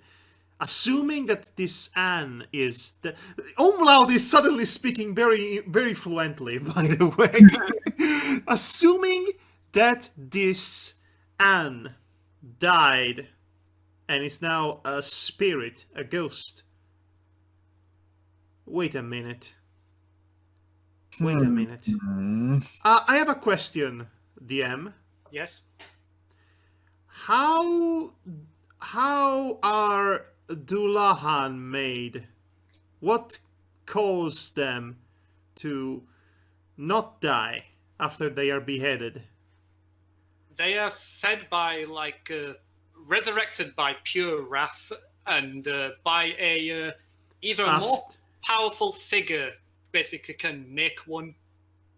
Could it be that they have a strong resentment, rancor, a strong desire for revenge, maybe? It's possible from what you've read so far. Oh. So Now, I am not saying that Anne has been turned into a Dullahan, but it would be cool if that were to be the case. Yes. What's the Dullahan male though? Are they though? All of them? it was kind of hard to make out basically whether it was male or female because of the fact that it was eating the light around it. So it could be male or female. Oh. Aha! I think I might be onto something. Oh no. Okay. So what? Any other questions from Paddy and Tuomas and Tobias? My question was that what would happen if you connected the king's amulet back together? what it will cause, or It's very vague, basically, about what it would actually cause, but you would assume that it affects humans in a very bad way. Oh. okay. Ah. Just do like in Critical Role and use that metagaming pigeon. Yeah, as soon as Kathleen Doyle hears that, she basically takes one half of the amulet and puts it in her coat pocket, going like, "Okay, not gonna have that going anywhere near it." Right, bad. Okay, so we figure out the amulet is a bad thing. The bridge. What And- material is the amulet? It's like a black sort of material. You're not sure, but it could be some sort of like metal that you've never seen before. It's definitely not iron, and it's definitely not steel. Because I don't think steel's been invented yet, has it? I don't think It so. stands for plain Yes. black anyway. Really? I'm pretty sure steel has been invented by 1923. I Steel wasn't tanks. sure. But any questions from anyone else while you're here? Okay, so, Particularly from Isopal and Demonox, because you've both been rather quiet. I'm trying to figure out how to put this in words. Right. try your best. Eddie is From all of the confused. information we've gathered, I'd like to try to, first of all, with my knowledge of the supernatural, if I can learn more, read between the lines for the king in yellow to learn more about him, and basically, what is the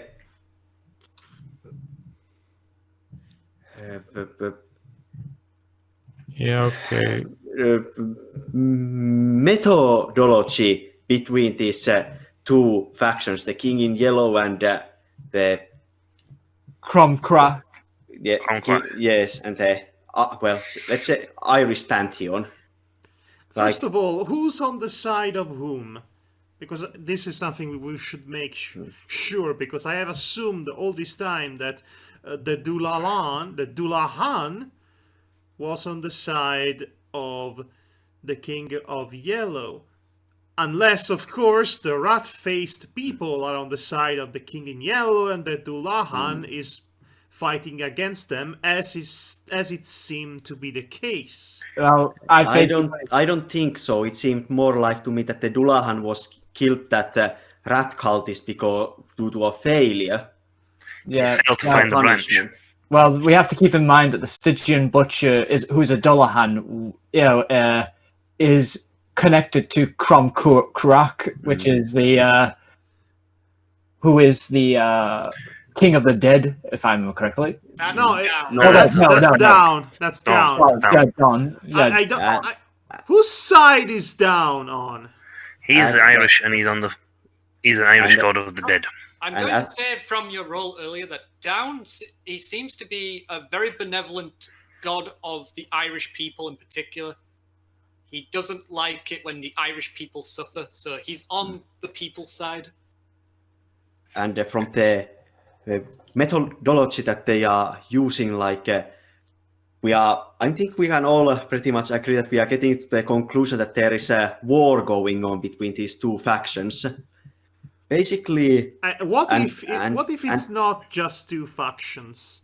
well, this is what we know thus far, and we assume that the king in yellow is trying to get into the Turnanog or want something regarding it.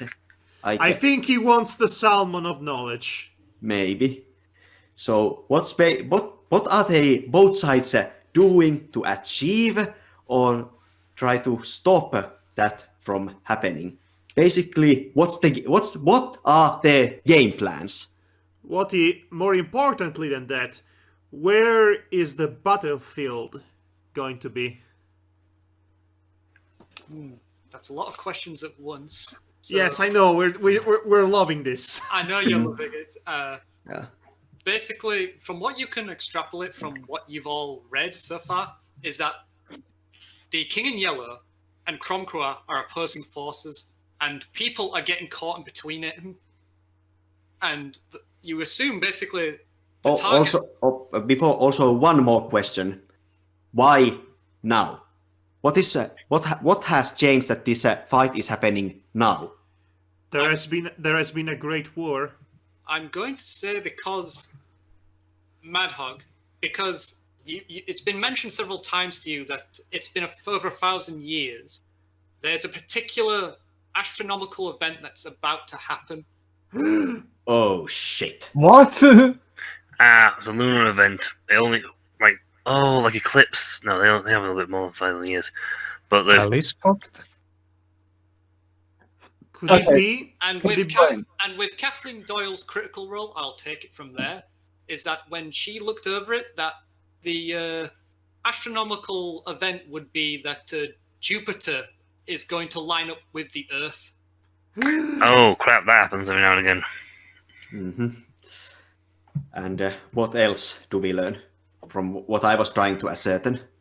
So wait, is Jupiter aligning with the Earth and then all the other planets, and then the Titans are going to be liberated? From what you can tell, Cromcroix is dead. And there is no way a dead god can do anything. But if someone were to revive that god, some other person or creature, Oh, then he would be able to run amok over Ireland and possibly beyond it, making it a living hell for the people once more. So And the Yellow King appears to want to keep it that way. Oh, His own ends. so So Cromcroix's faction guys want to revive their guy. The Yellow King wants to stop it so he can take over. Yeah. Because So let's face it, it you've is- got two of these so- big gods that hit each other. So it is, as I surmised, that no matter who wins, we all lose. oh my gosh. But is it actually the tagline where that actually true, or the movie where it's better that the Predator wins? well, Okay, so yes. in light of this, we can all assume that the Dullahan and the cultists are working together, save So we for want the neither side ones to who win. fail, to open up the gates to Tirnanog so that their god Cromcroix can be revived, and the And Yellow what King again? and the Yellow King, which the people who are working for the Yellow King, which at this point I'm assuming And the cultists. are whomever. Red cloaks. Hmm. No, oh wait. There are, okay, These we have the rat masked guys, which I'm assuming are all the cultists, and there's the Dullahan. They are up to something, possibly to open up the gates to Tirnanog, which would unleash their god, which was dead, assuming that their god is Cromcroix. But then there is the Yellow King who wants to not that. He doesn't want that to happen. Yes, words. So who is working for the Yellow King, if that's the case? Do we? Whoever had the king's amulet. Yes, who had the King's amulet? The people that Tuomas fought in Finland. The red-robed cultists who were either working with or using the communist faction. Actually, And- no, the Red Cloaks didn't have the amulet on them. The one person that had the amulet on his person was the normal-looking guy who had a rifle in his lap. The other part of the amulet was found in the castle for some reason. So we haven't actually seen who they are. Disturbed. So we haven't actually seen the Yellow King's actual minions are. Yeah, we've only seen Cromcroix's minions, not the other Yes! thing. Maybe that one guy with the rifle that also had the Alfluakara in his stomach. That was either it was someone who was safeguarding it, the piece of the amulet so that it couldn't be brought together, or that guy was a minion of the Yellow King and the Hold on. Alfluakra was there to kill him. Why is this piece of silver branch important to them? We established that it comes from Tirnanog, or from a tree in there, the tree of knowledge. What could be the use of this branch, if not to find a way back to Tirnanog? Maybe it's the key. Wait. The red mirror says that the Eye of Down reflects only truth, but also reveals the path to the land of youth, Tirnanog. So that and the branch must lead the way somehow. If I had to guess, the mirror shows the. Oh, Yes, go on. what is Matti? I'd like Tuomas to touch the branch. What happens? Be my guest. As you touch the silver branch, nothing seems to happen. It just feels like a weighty branch. I take I didn't look in the mirror all this time. I take back the branch with a bit of greed in my eyes. Yeah, it. Nothing to me, just branch. Yeah, but If I had I to, guess you have to be chosen. if I had to guess, I'd say that we need a specific location where the mirror shows the way, and the branch itself is a key to open the. if you're all Gate. basically going to be around the branch as a topic, taking your roles into account, you basically stumble on that the silver branch is used as a ticket basically to get into the land of youth. I knew it. Tirnanog, but you have to basically walk across the water in a westward direction. You have to walk across the sea to get there, which would be the direction that you saw the dark mist. Oh, Oh, boy. And I bet if We you are look, lost in I the bet war if you look between in the, gods. Well, you use them looking through the mirror, you know, or should the I say walk sense- back, or I okay, should say you so should mirror at should this show the way. point- At this point, the sensible thing to do would be to destroy the branch, burn it, so that nobody can use it to access to Tirnanog. But we're not going to do that, are we? I this don't is think it's that easy to kill. yeah. I don't think we can just destroy an artifact that's probably most likely very resilient. If we can keep it away from the wrong people, we could avoid Especially certain. Jupiter will not be aligned with Earth. Didn't that Always. branch come from a tree? Or found in a tree. It was found in a tree because Caitlin basically noted it down, basically underlined it in a book, basically the clue. Oh yeah. So either she was looking for it, or she hid it there herself.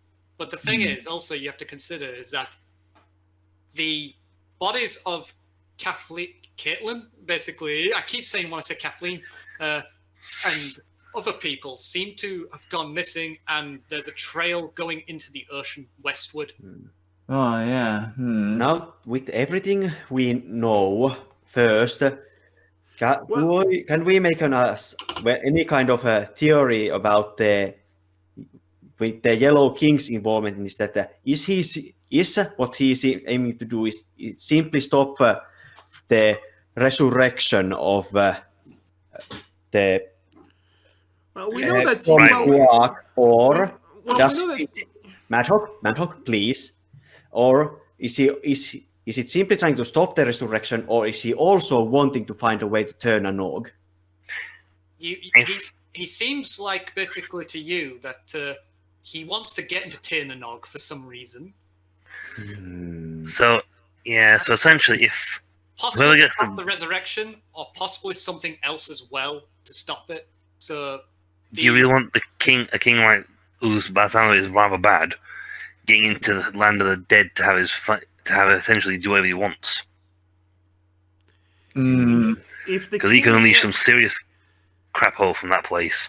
So it's either the god Krumkrua escapes Tirnanog and wreaks havoc upon the world, or the king in yellow goes inside the Tirnanog and takes over. takes over, and whatever that might mean for all of us. So, main option, if we know Jupiter is coming to alignment, Jupiter cannot stay in alignment for very long. Do we know how long until that happens? It would be a few days. It would be like a day from now. So basically tomorrow. And how long will it stay in alignment? So that's when all the shite will go down. Yeah. So it's not a long time. It is imperative that we prevent the cultists or anybody working for either side to get their grubby hands on either the branch or the medallion Or the mirror. or Yes. the mirror. And Okay, second question. That's going to be hard. The second question, with everything that we've learned, what exactly did that ritual murder circle that we found have to do with this? What was its point? Oh, right, yeah. Yeah, they were in a circle. Well, we know that Krumkrua likes some human sacrifices. You would assume Yes, but basically. he's dead. Yes, you would assume that the followers of Kromkra would want to basically empower certain places in Ireland to quicken the process. Oh. So it's probably not just at this standing stone, it's probably at all standing stones across Ireland.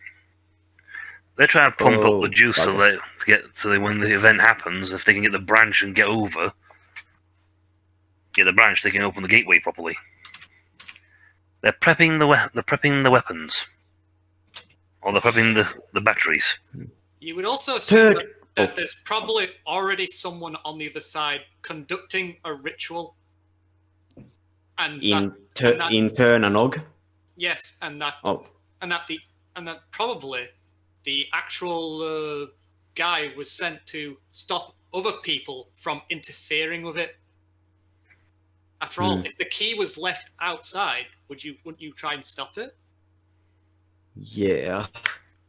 Se Dulahan and the cultists were most likely guarding the branch in the castle. Doing a shitty job at it. Yes, And they well, don't third- seem very competent. Actually, Third- because you assume Kathleen, if not Kathleen, Caitlin wasn't involved with this cult. She was probably the one that hid the branch there, and that they were looking for it. Because he failed to find it. Oh, was Caitlin working for the other guy? It's possible. It's a possibility.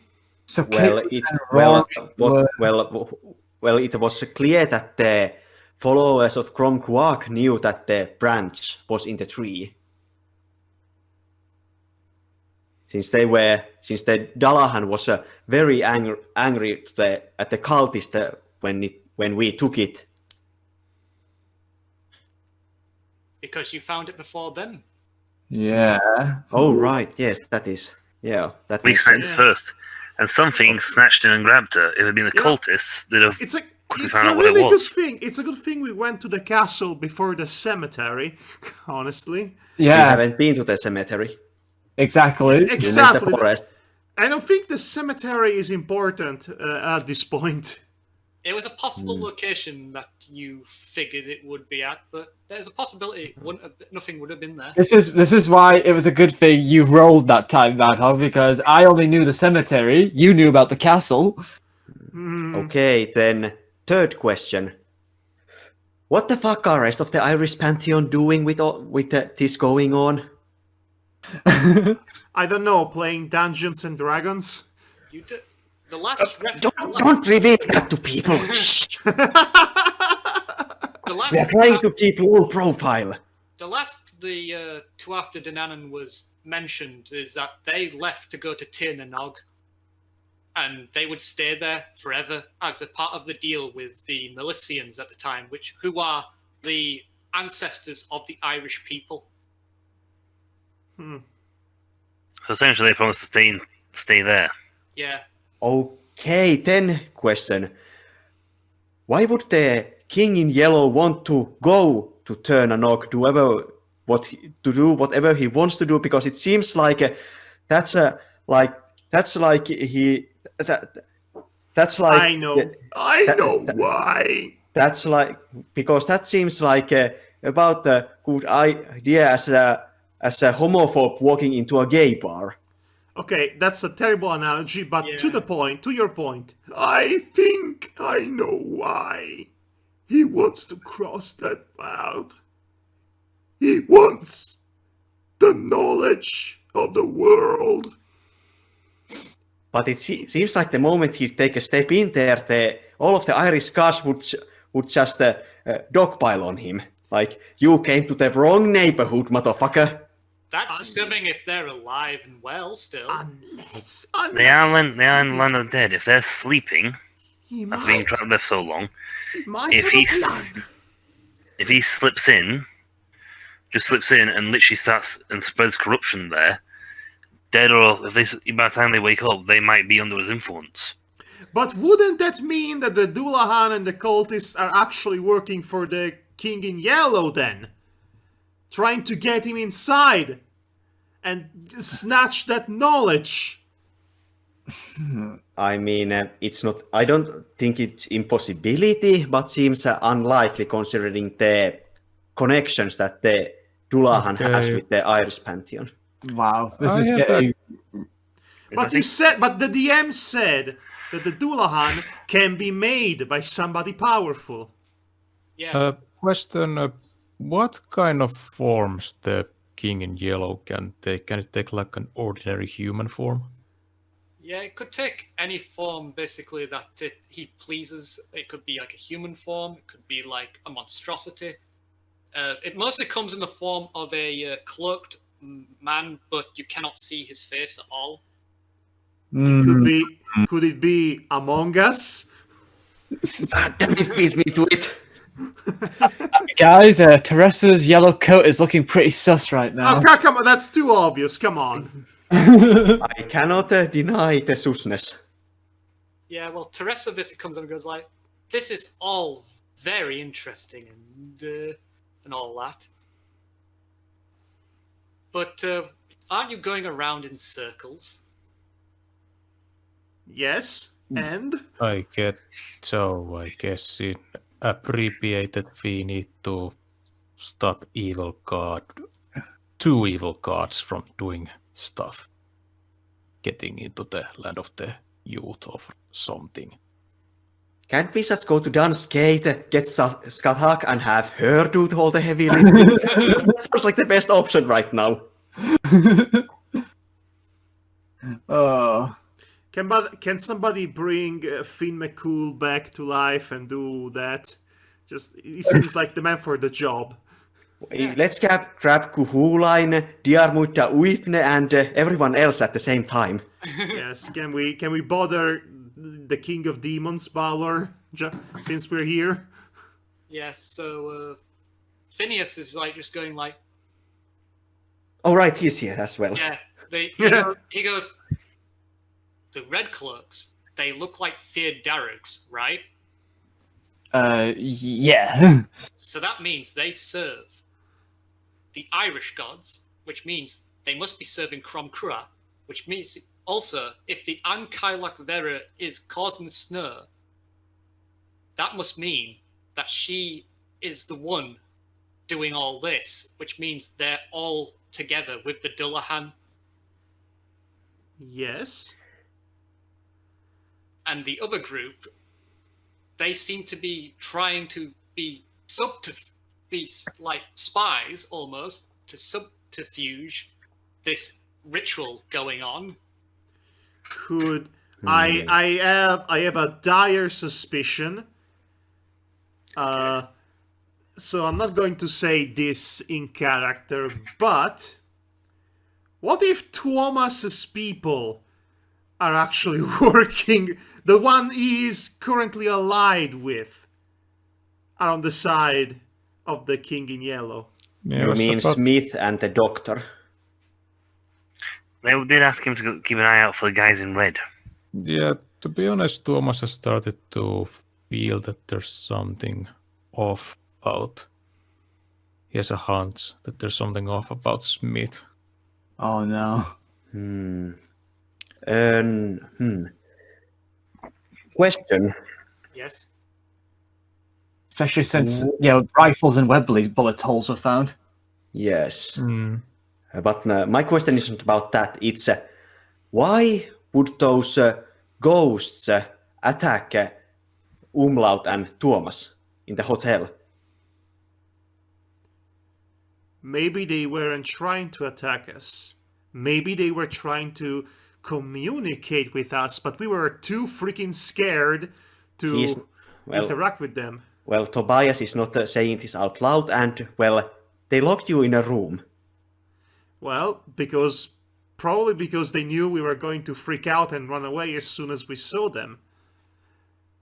How can ghosts communicate with the living? That's the problem. You see, Teresa just interjects and goes like, sometimes ghosts try to get their message across by scaring, to frighten.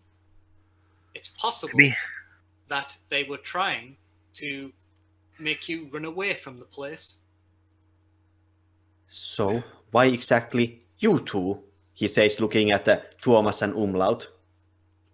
Maybe because we were just in the room, the wrong time at the wrong place at the wrong time. Or maybe Tuomas.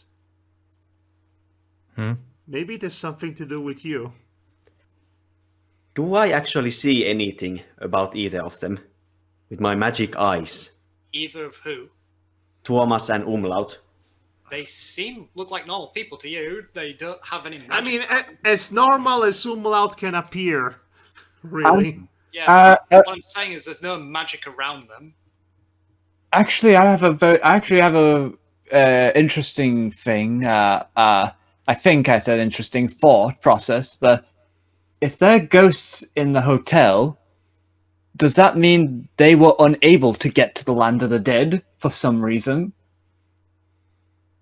Or were they released from the land of the dead recently? And thus were trying to warn of it happening? Okay, so get out of here, run away. Yeah, the gates are going to be opened, so to speak. Are any of these artifacts that the gathered used to open the gate? The silver branches, supposedly the ticket to Tirnanog. Okay, so I just in the next bus I just leave back to Finland and take the branch with me, and therefore they can put it back together. I think the snow might tell you no. Yeah, I think the bus isn't running for now. I think that's why that's why the switch. Besides, Umlaut is not about to separate himself from the branch at this point. Well, I believe that our next course of action is rather clear. We must keep these items away from both sides until the planetary alignment is over. And how do you plan to do that?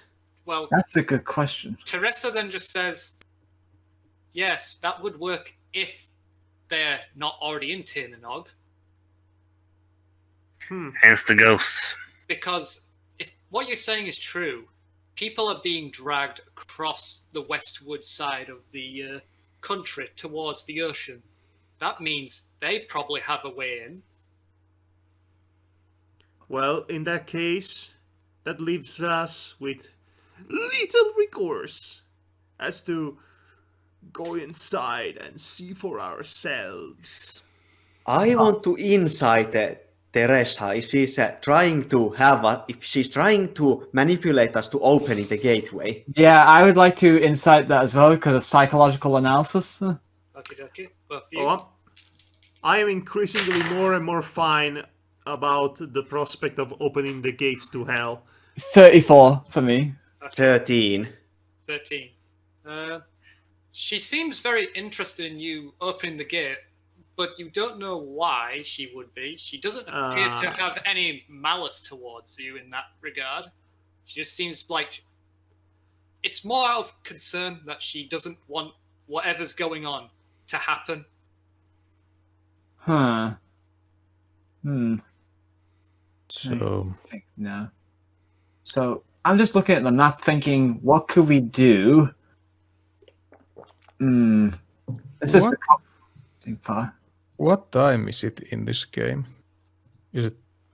It would probably be around like 6 o'clock in the evening.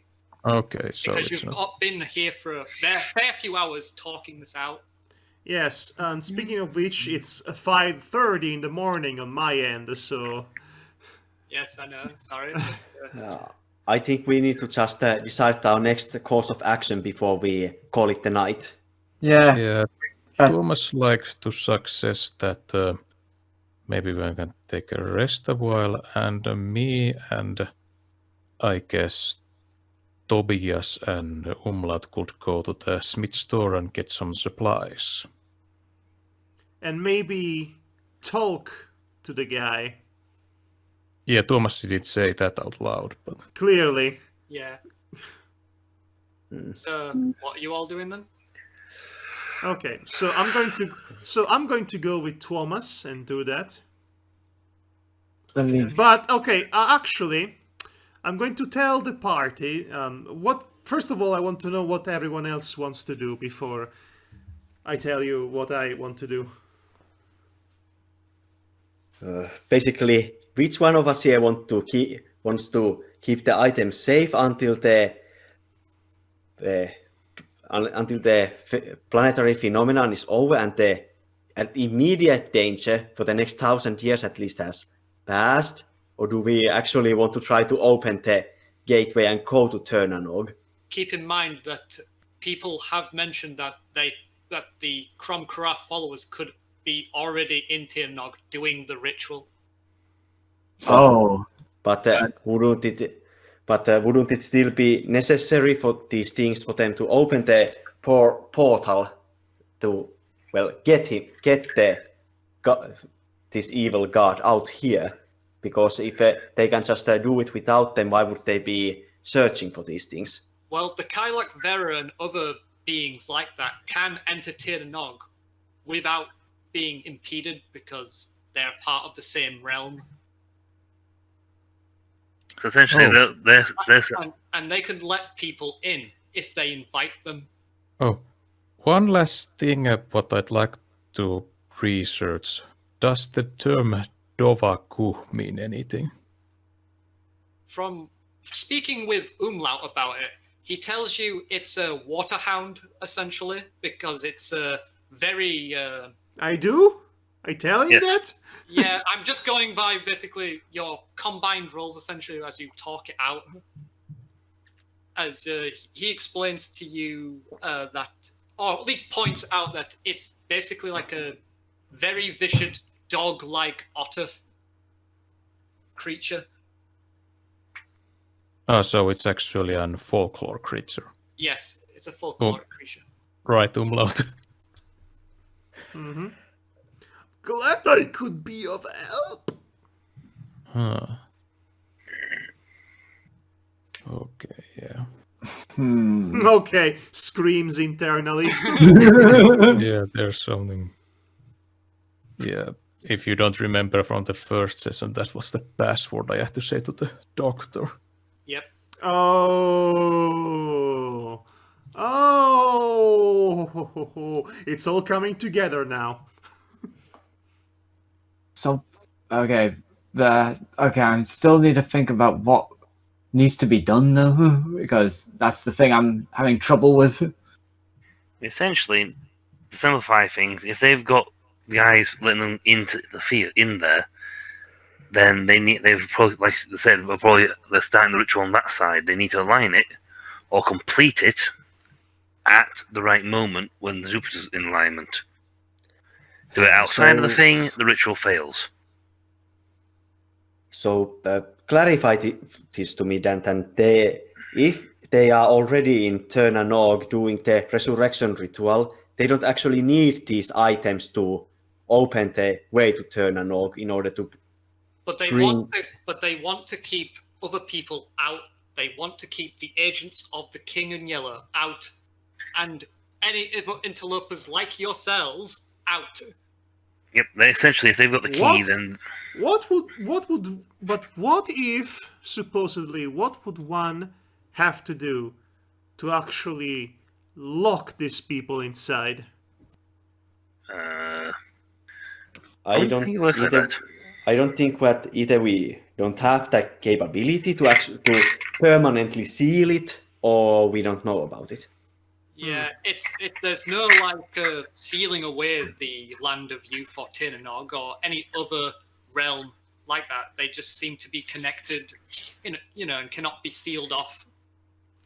So Umlaut is going to slowly rise from his table and said, I say we go inside Tirnanog. You cross the Western Sea? All, I don't- you heard what she said. We have the key. All we have to do is walk. Think about it, gentlemen.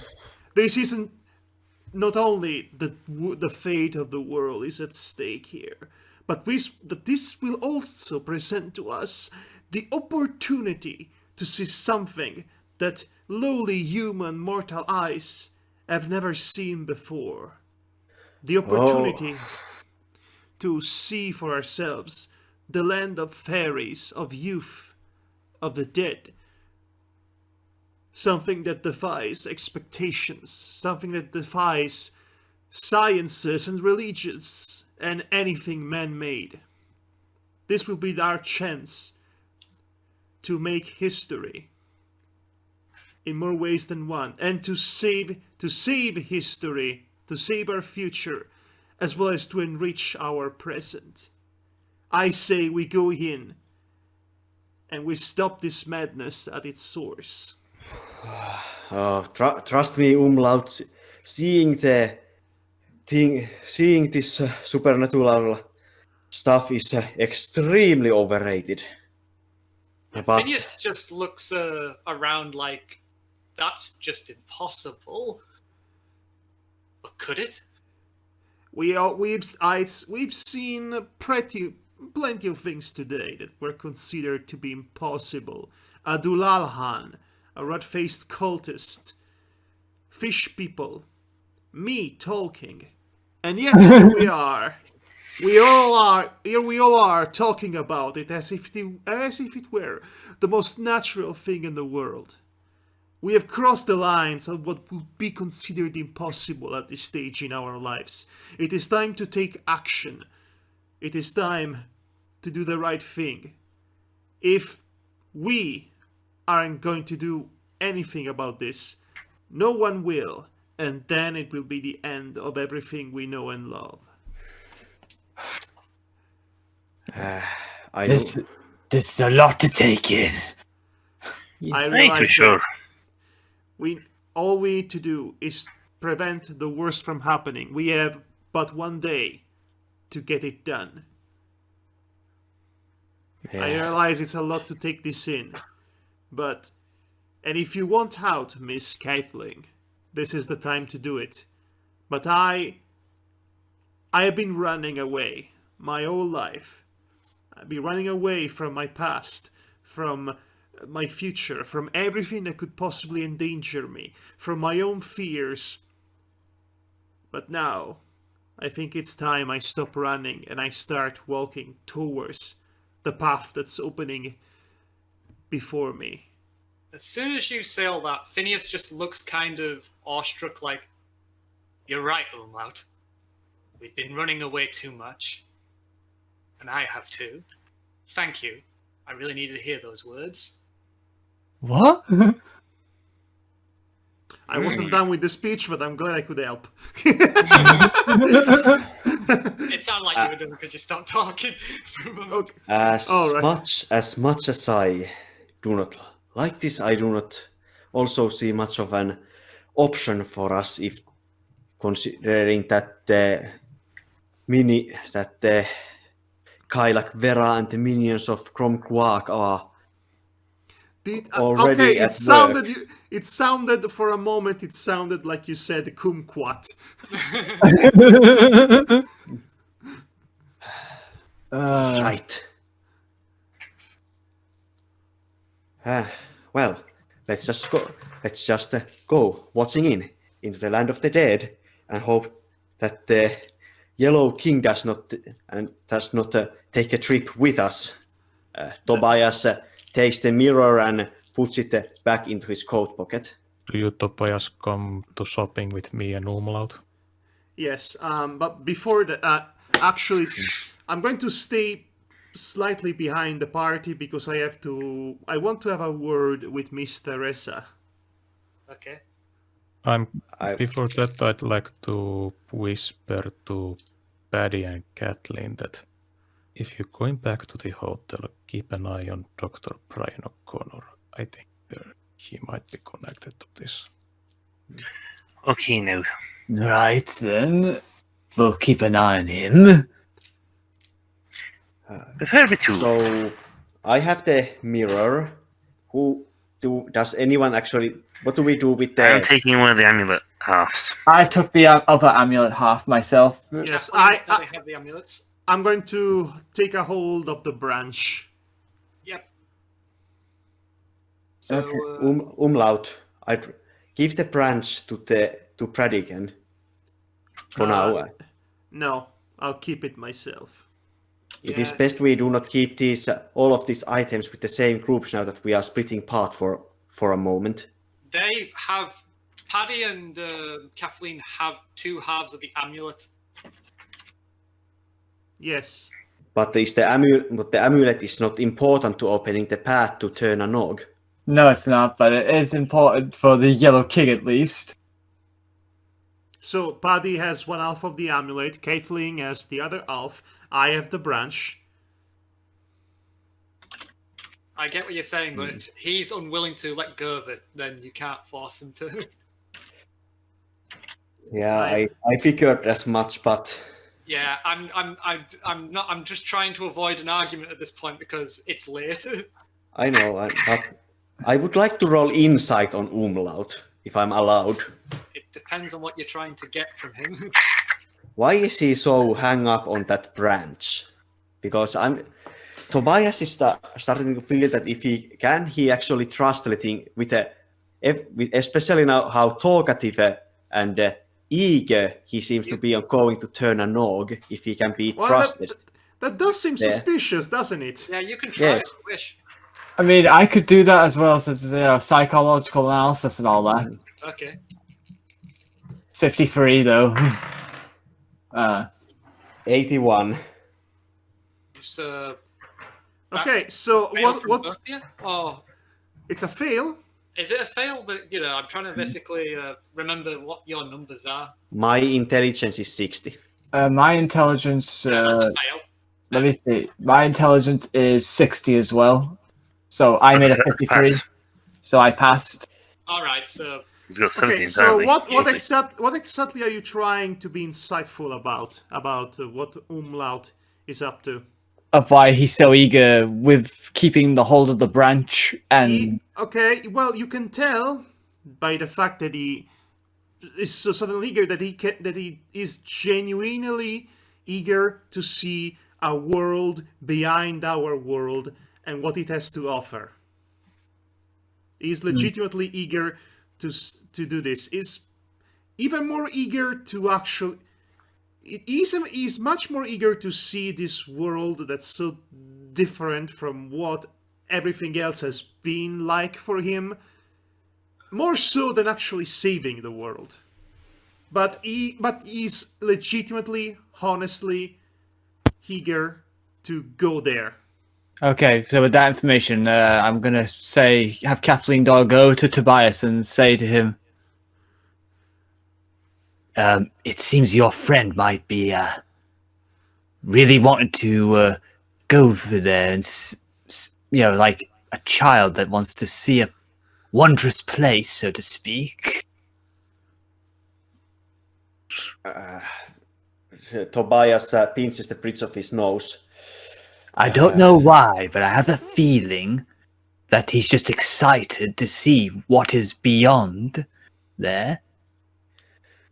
These things rarely stay exciting and wondrous and usually become horrifying and blood-curdlingly terrifying.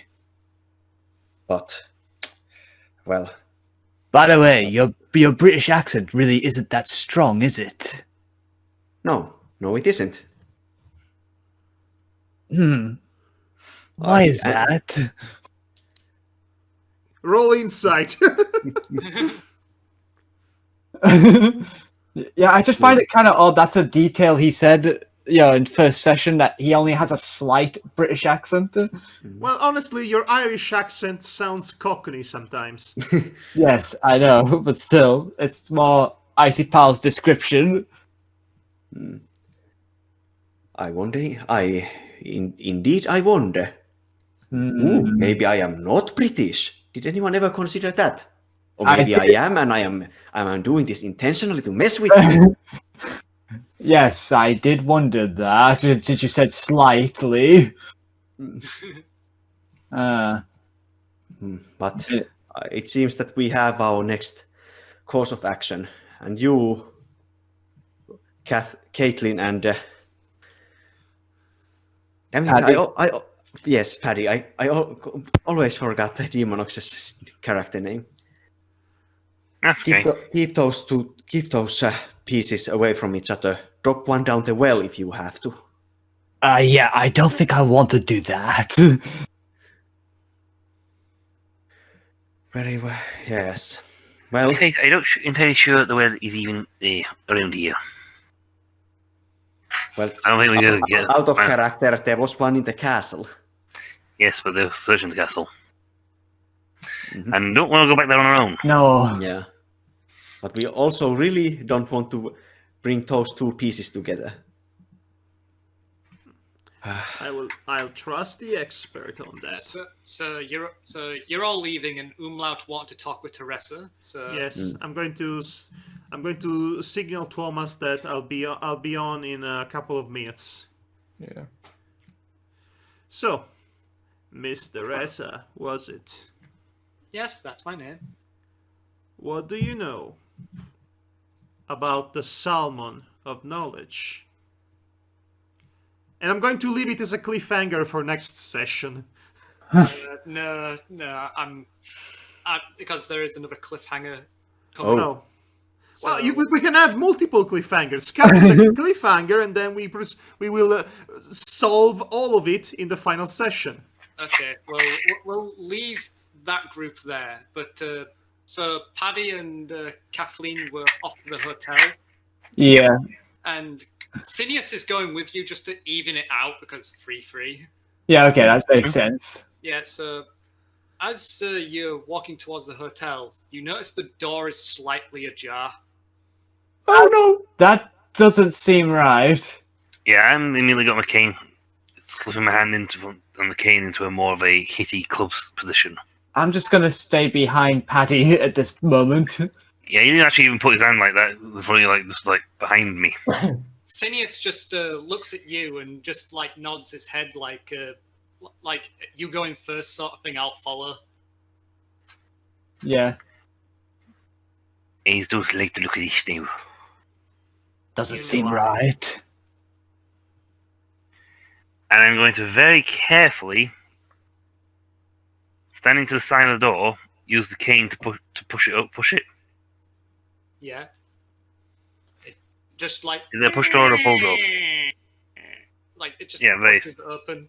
Very slowly. So it sounds I'm like looking inside. Umlaut.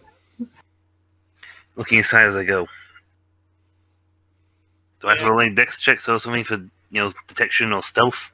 No, you look inside and it seems like the lights are flickering on and off within.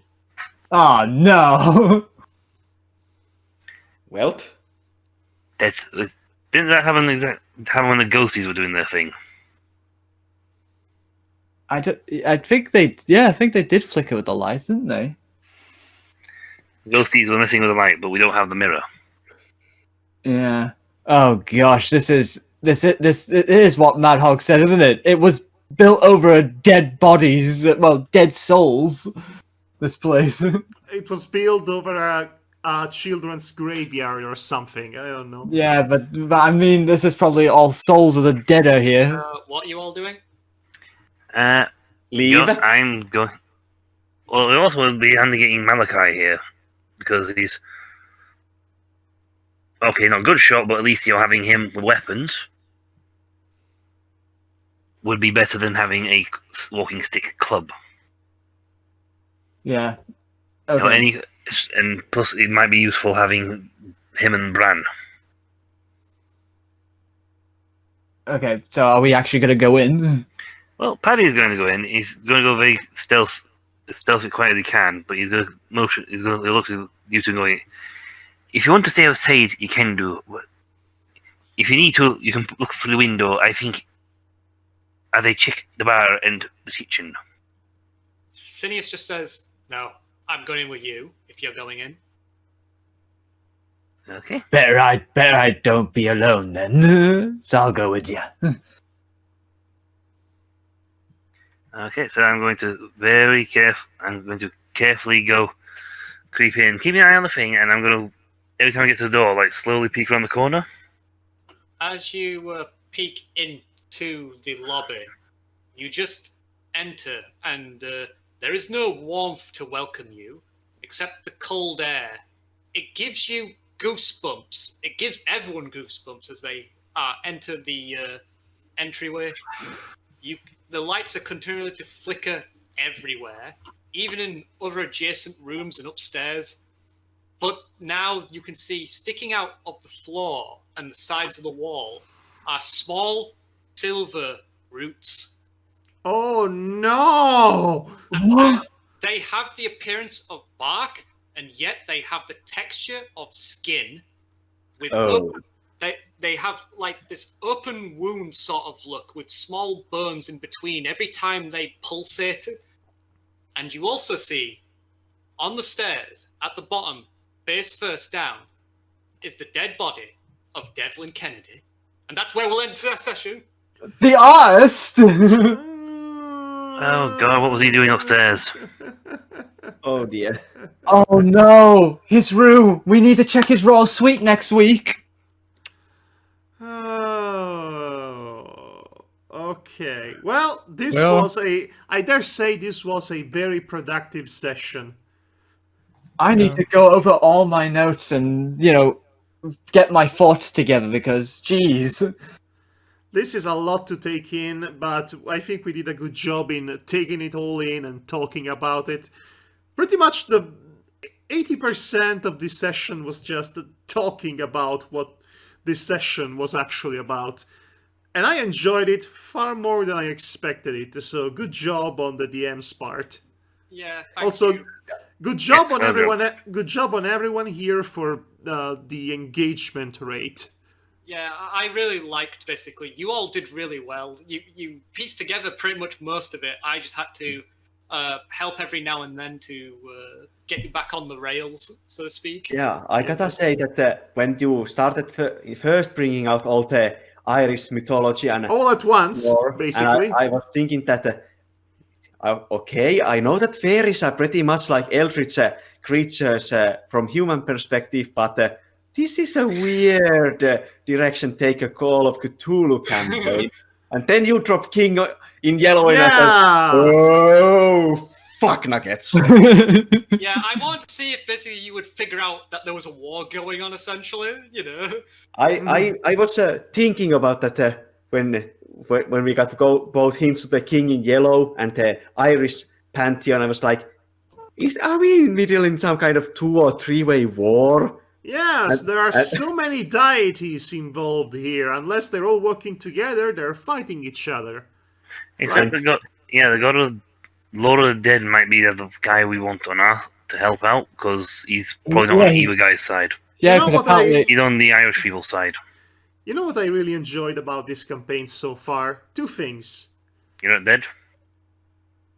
What? Yeah, neither of us are dead. None of us are dead. We survived. I was about to say that. Yes, we all survived the third session, which is a new record. But that was going to be the second thing.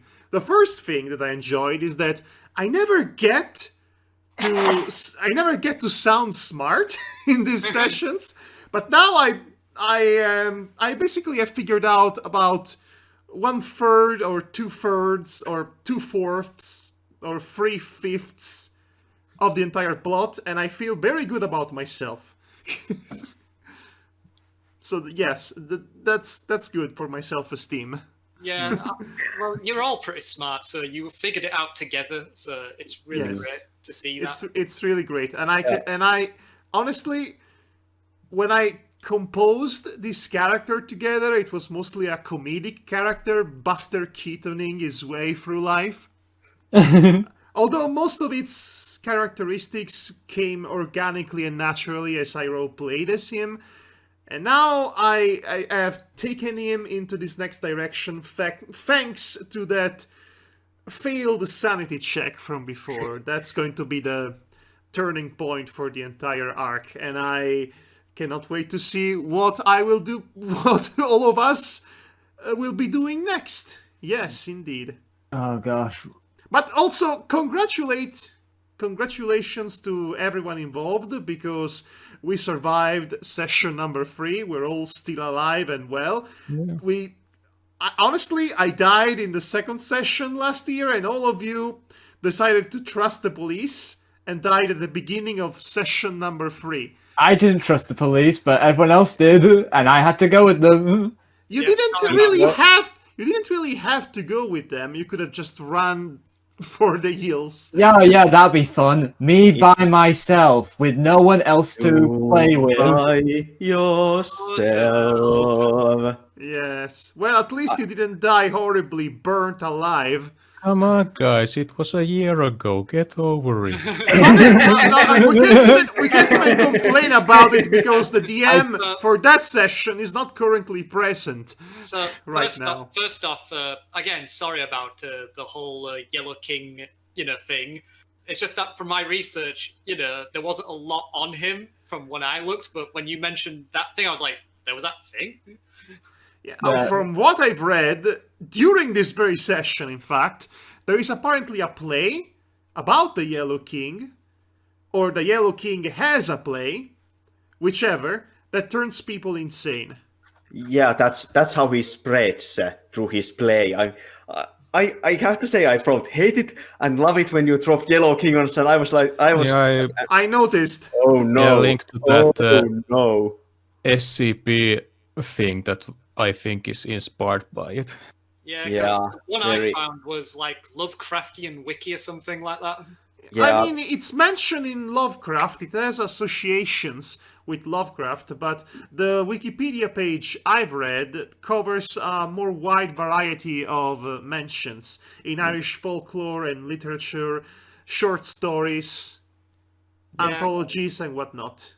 Hastur, the Yellow King, is one of the more widely known of the great old... Maybe when the campaign is over, you can fully explain to me what the Yellow King actually does and is about.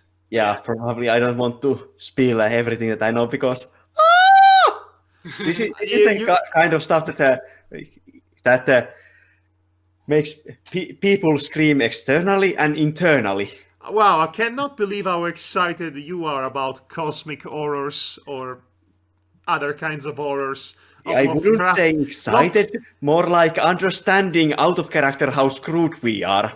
If this guy decides to step on the field personally, so to speak. And very happy that we did not put that amulet together. I'm going to assume that would have summoned him. No. Okay. Not good for us, though. Not that bad, from certain point of view. Okay, well, at least we're not up... Well, listen, look at the bright side. At least we're not playing Planescape and decided to piss off the Lady of Pain. Oh, no. Oh. I don't like that reaction. We should get to bed now. Right. Yes. Yeah, we should probably get to Yes, go. well, this was the longest session of all three so far, but then again, Yeah. there was a lot of ground to cover and a lot to discuss. Yeah, a lot more talking than I expected, to be honest. Me too, but what did you... Honestly, DM, what did you expect? You dropped a lot of elements onto us, and Yeah. we wanted to think about it. I get it. We needed a lot of red string. Yes, you did. Yes. By the chat. Right. Well, on that note, we'll be seeing you next time for the final chapter in this Call of Cthulhu Delceto campaign, which is Maybe turning out to final. be probably the final ones. The final one, singular. I Which mean, is turning out to be real good and interesting and intriguing. And I hope that's the same for the people listening to this, if any are indeed doing that. Yeah, I hope everyone's enjoying it too. As that's viewing it as well as the players. I'm glad the players are enjoying it. The players, oh, I yes. think the players are the... Honestly, this is the most invested and engaged I've been in a campaign ever. No offense to Devar and to Ross. I don't take any offense. But honestly, it helps that this is short and compact, so there is a lot of happening fast. Yeah. Yes. Right. Yeah, so I hope you all come back next time for the final session of the... What could possibly keep us from coming back? Yes, I don't think he was talking to us. I think he was talking to them. I was talking to everybody, but okay. Oh god, is this chat haunted? Ghosts? Dolls? Gulans? Come back for Call of Promkra. What could Oh. possibly go wrong? You know, that's not bad. Call of Kumquat. The terror is real. The nightmare has become reality. Kumquat. But the future refused to change. Good night, everybody. Take care. Good morning.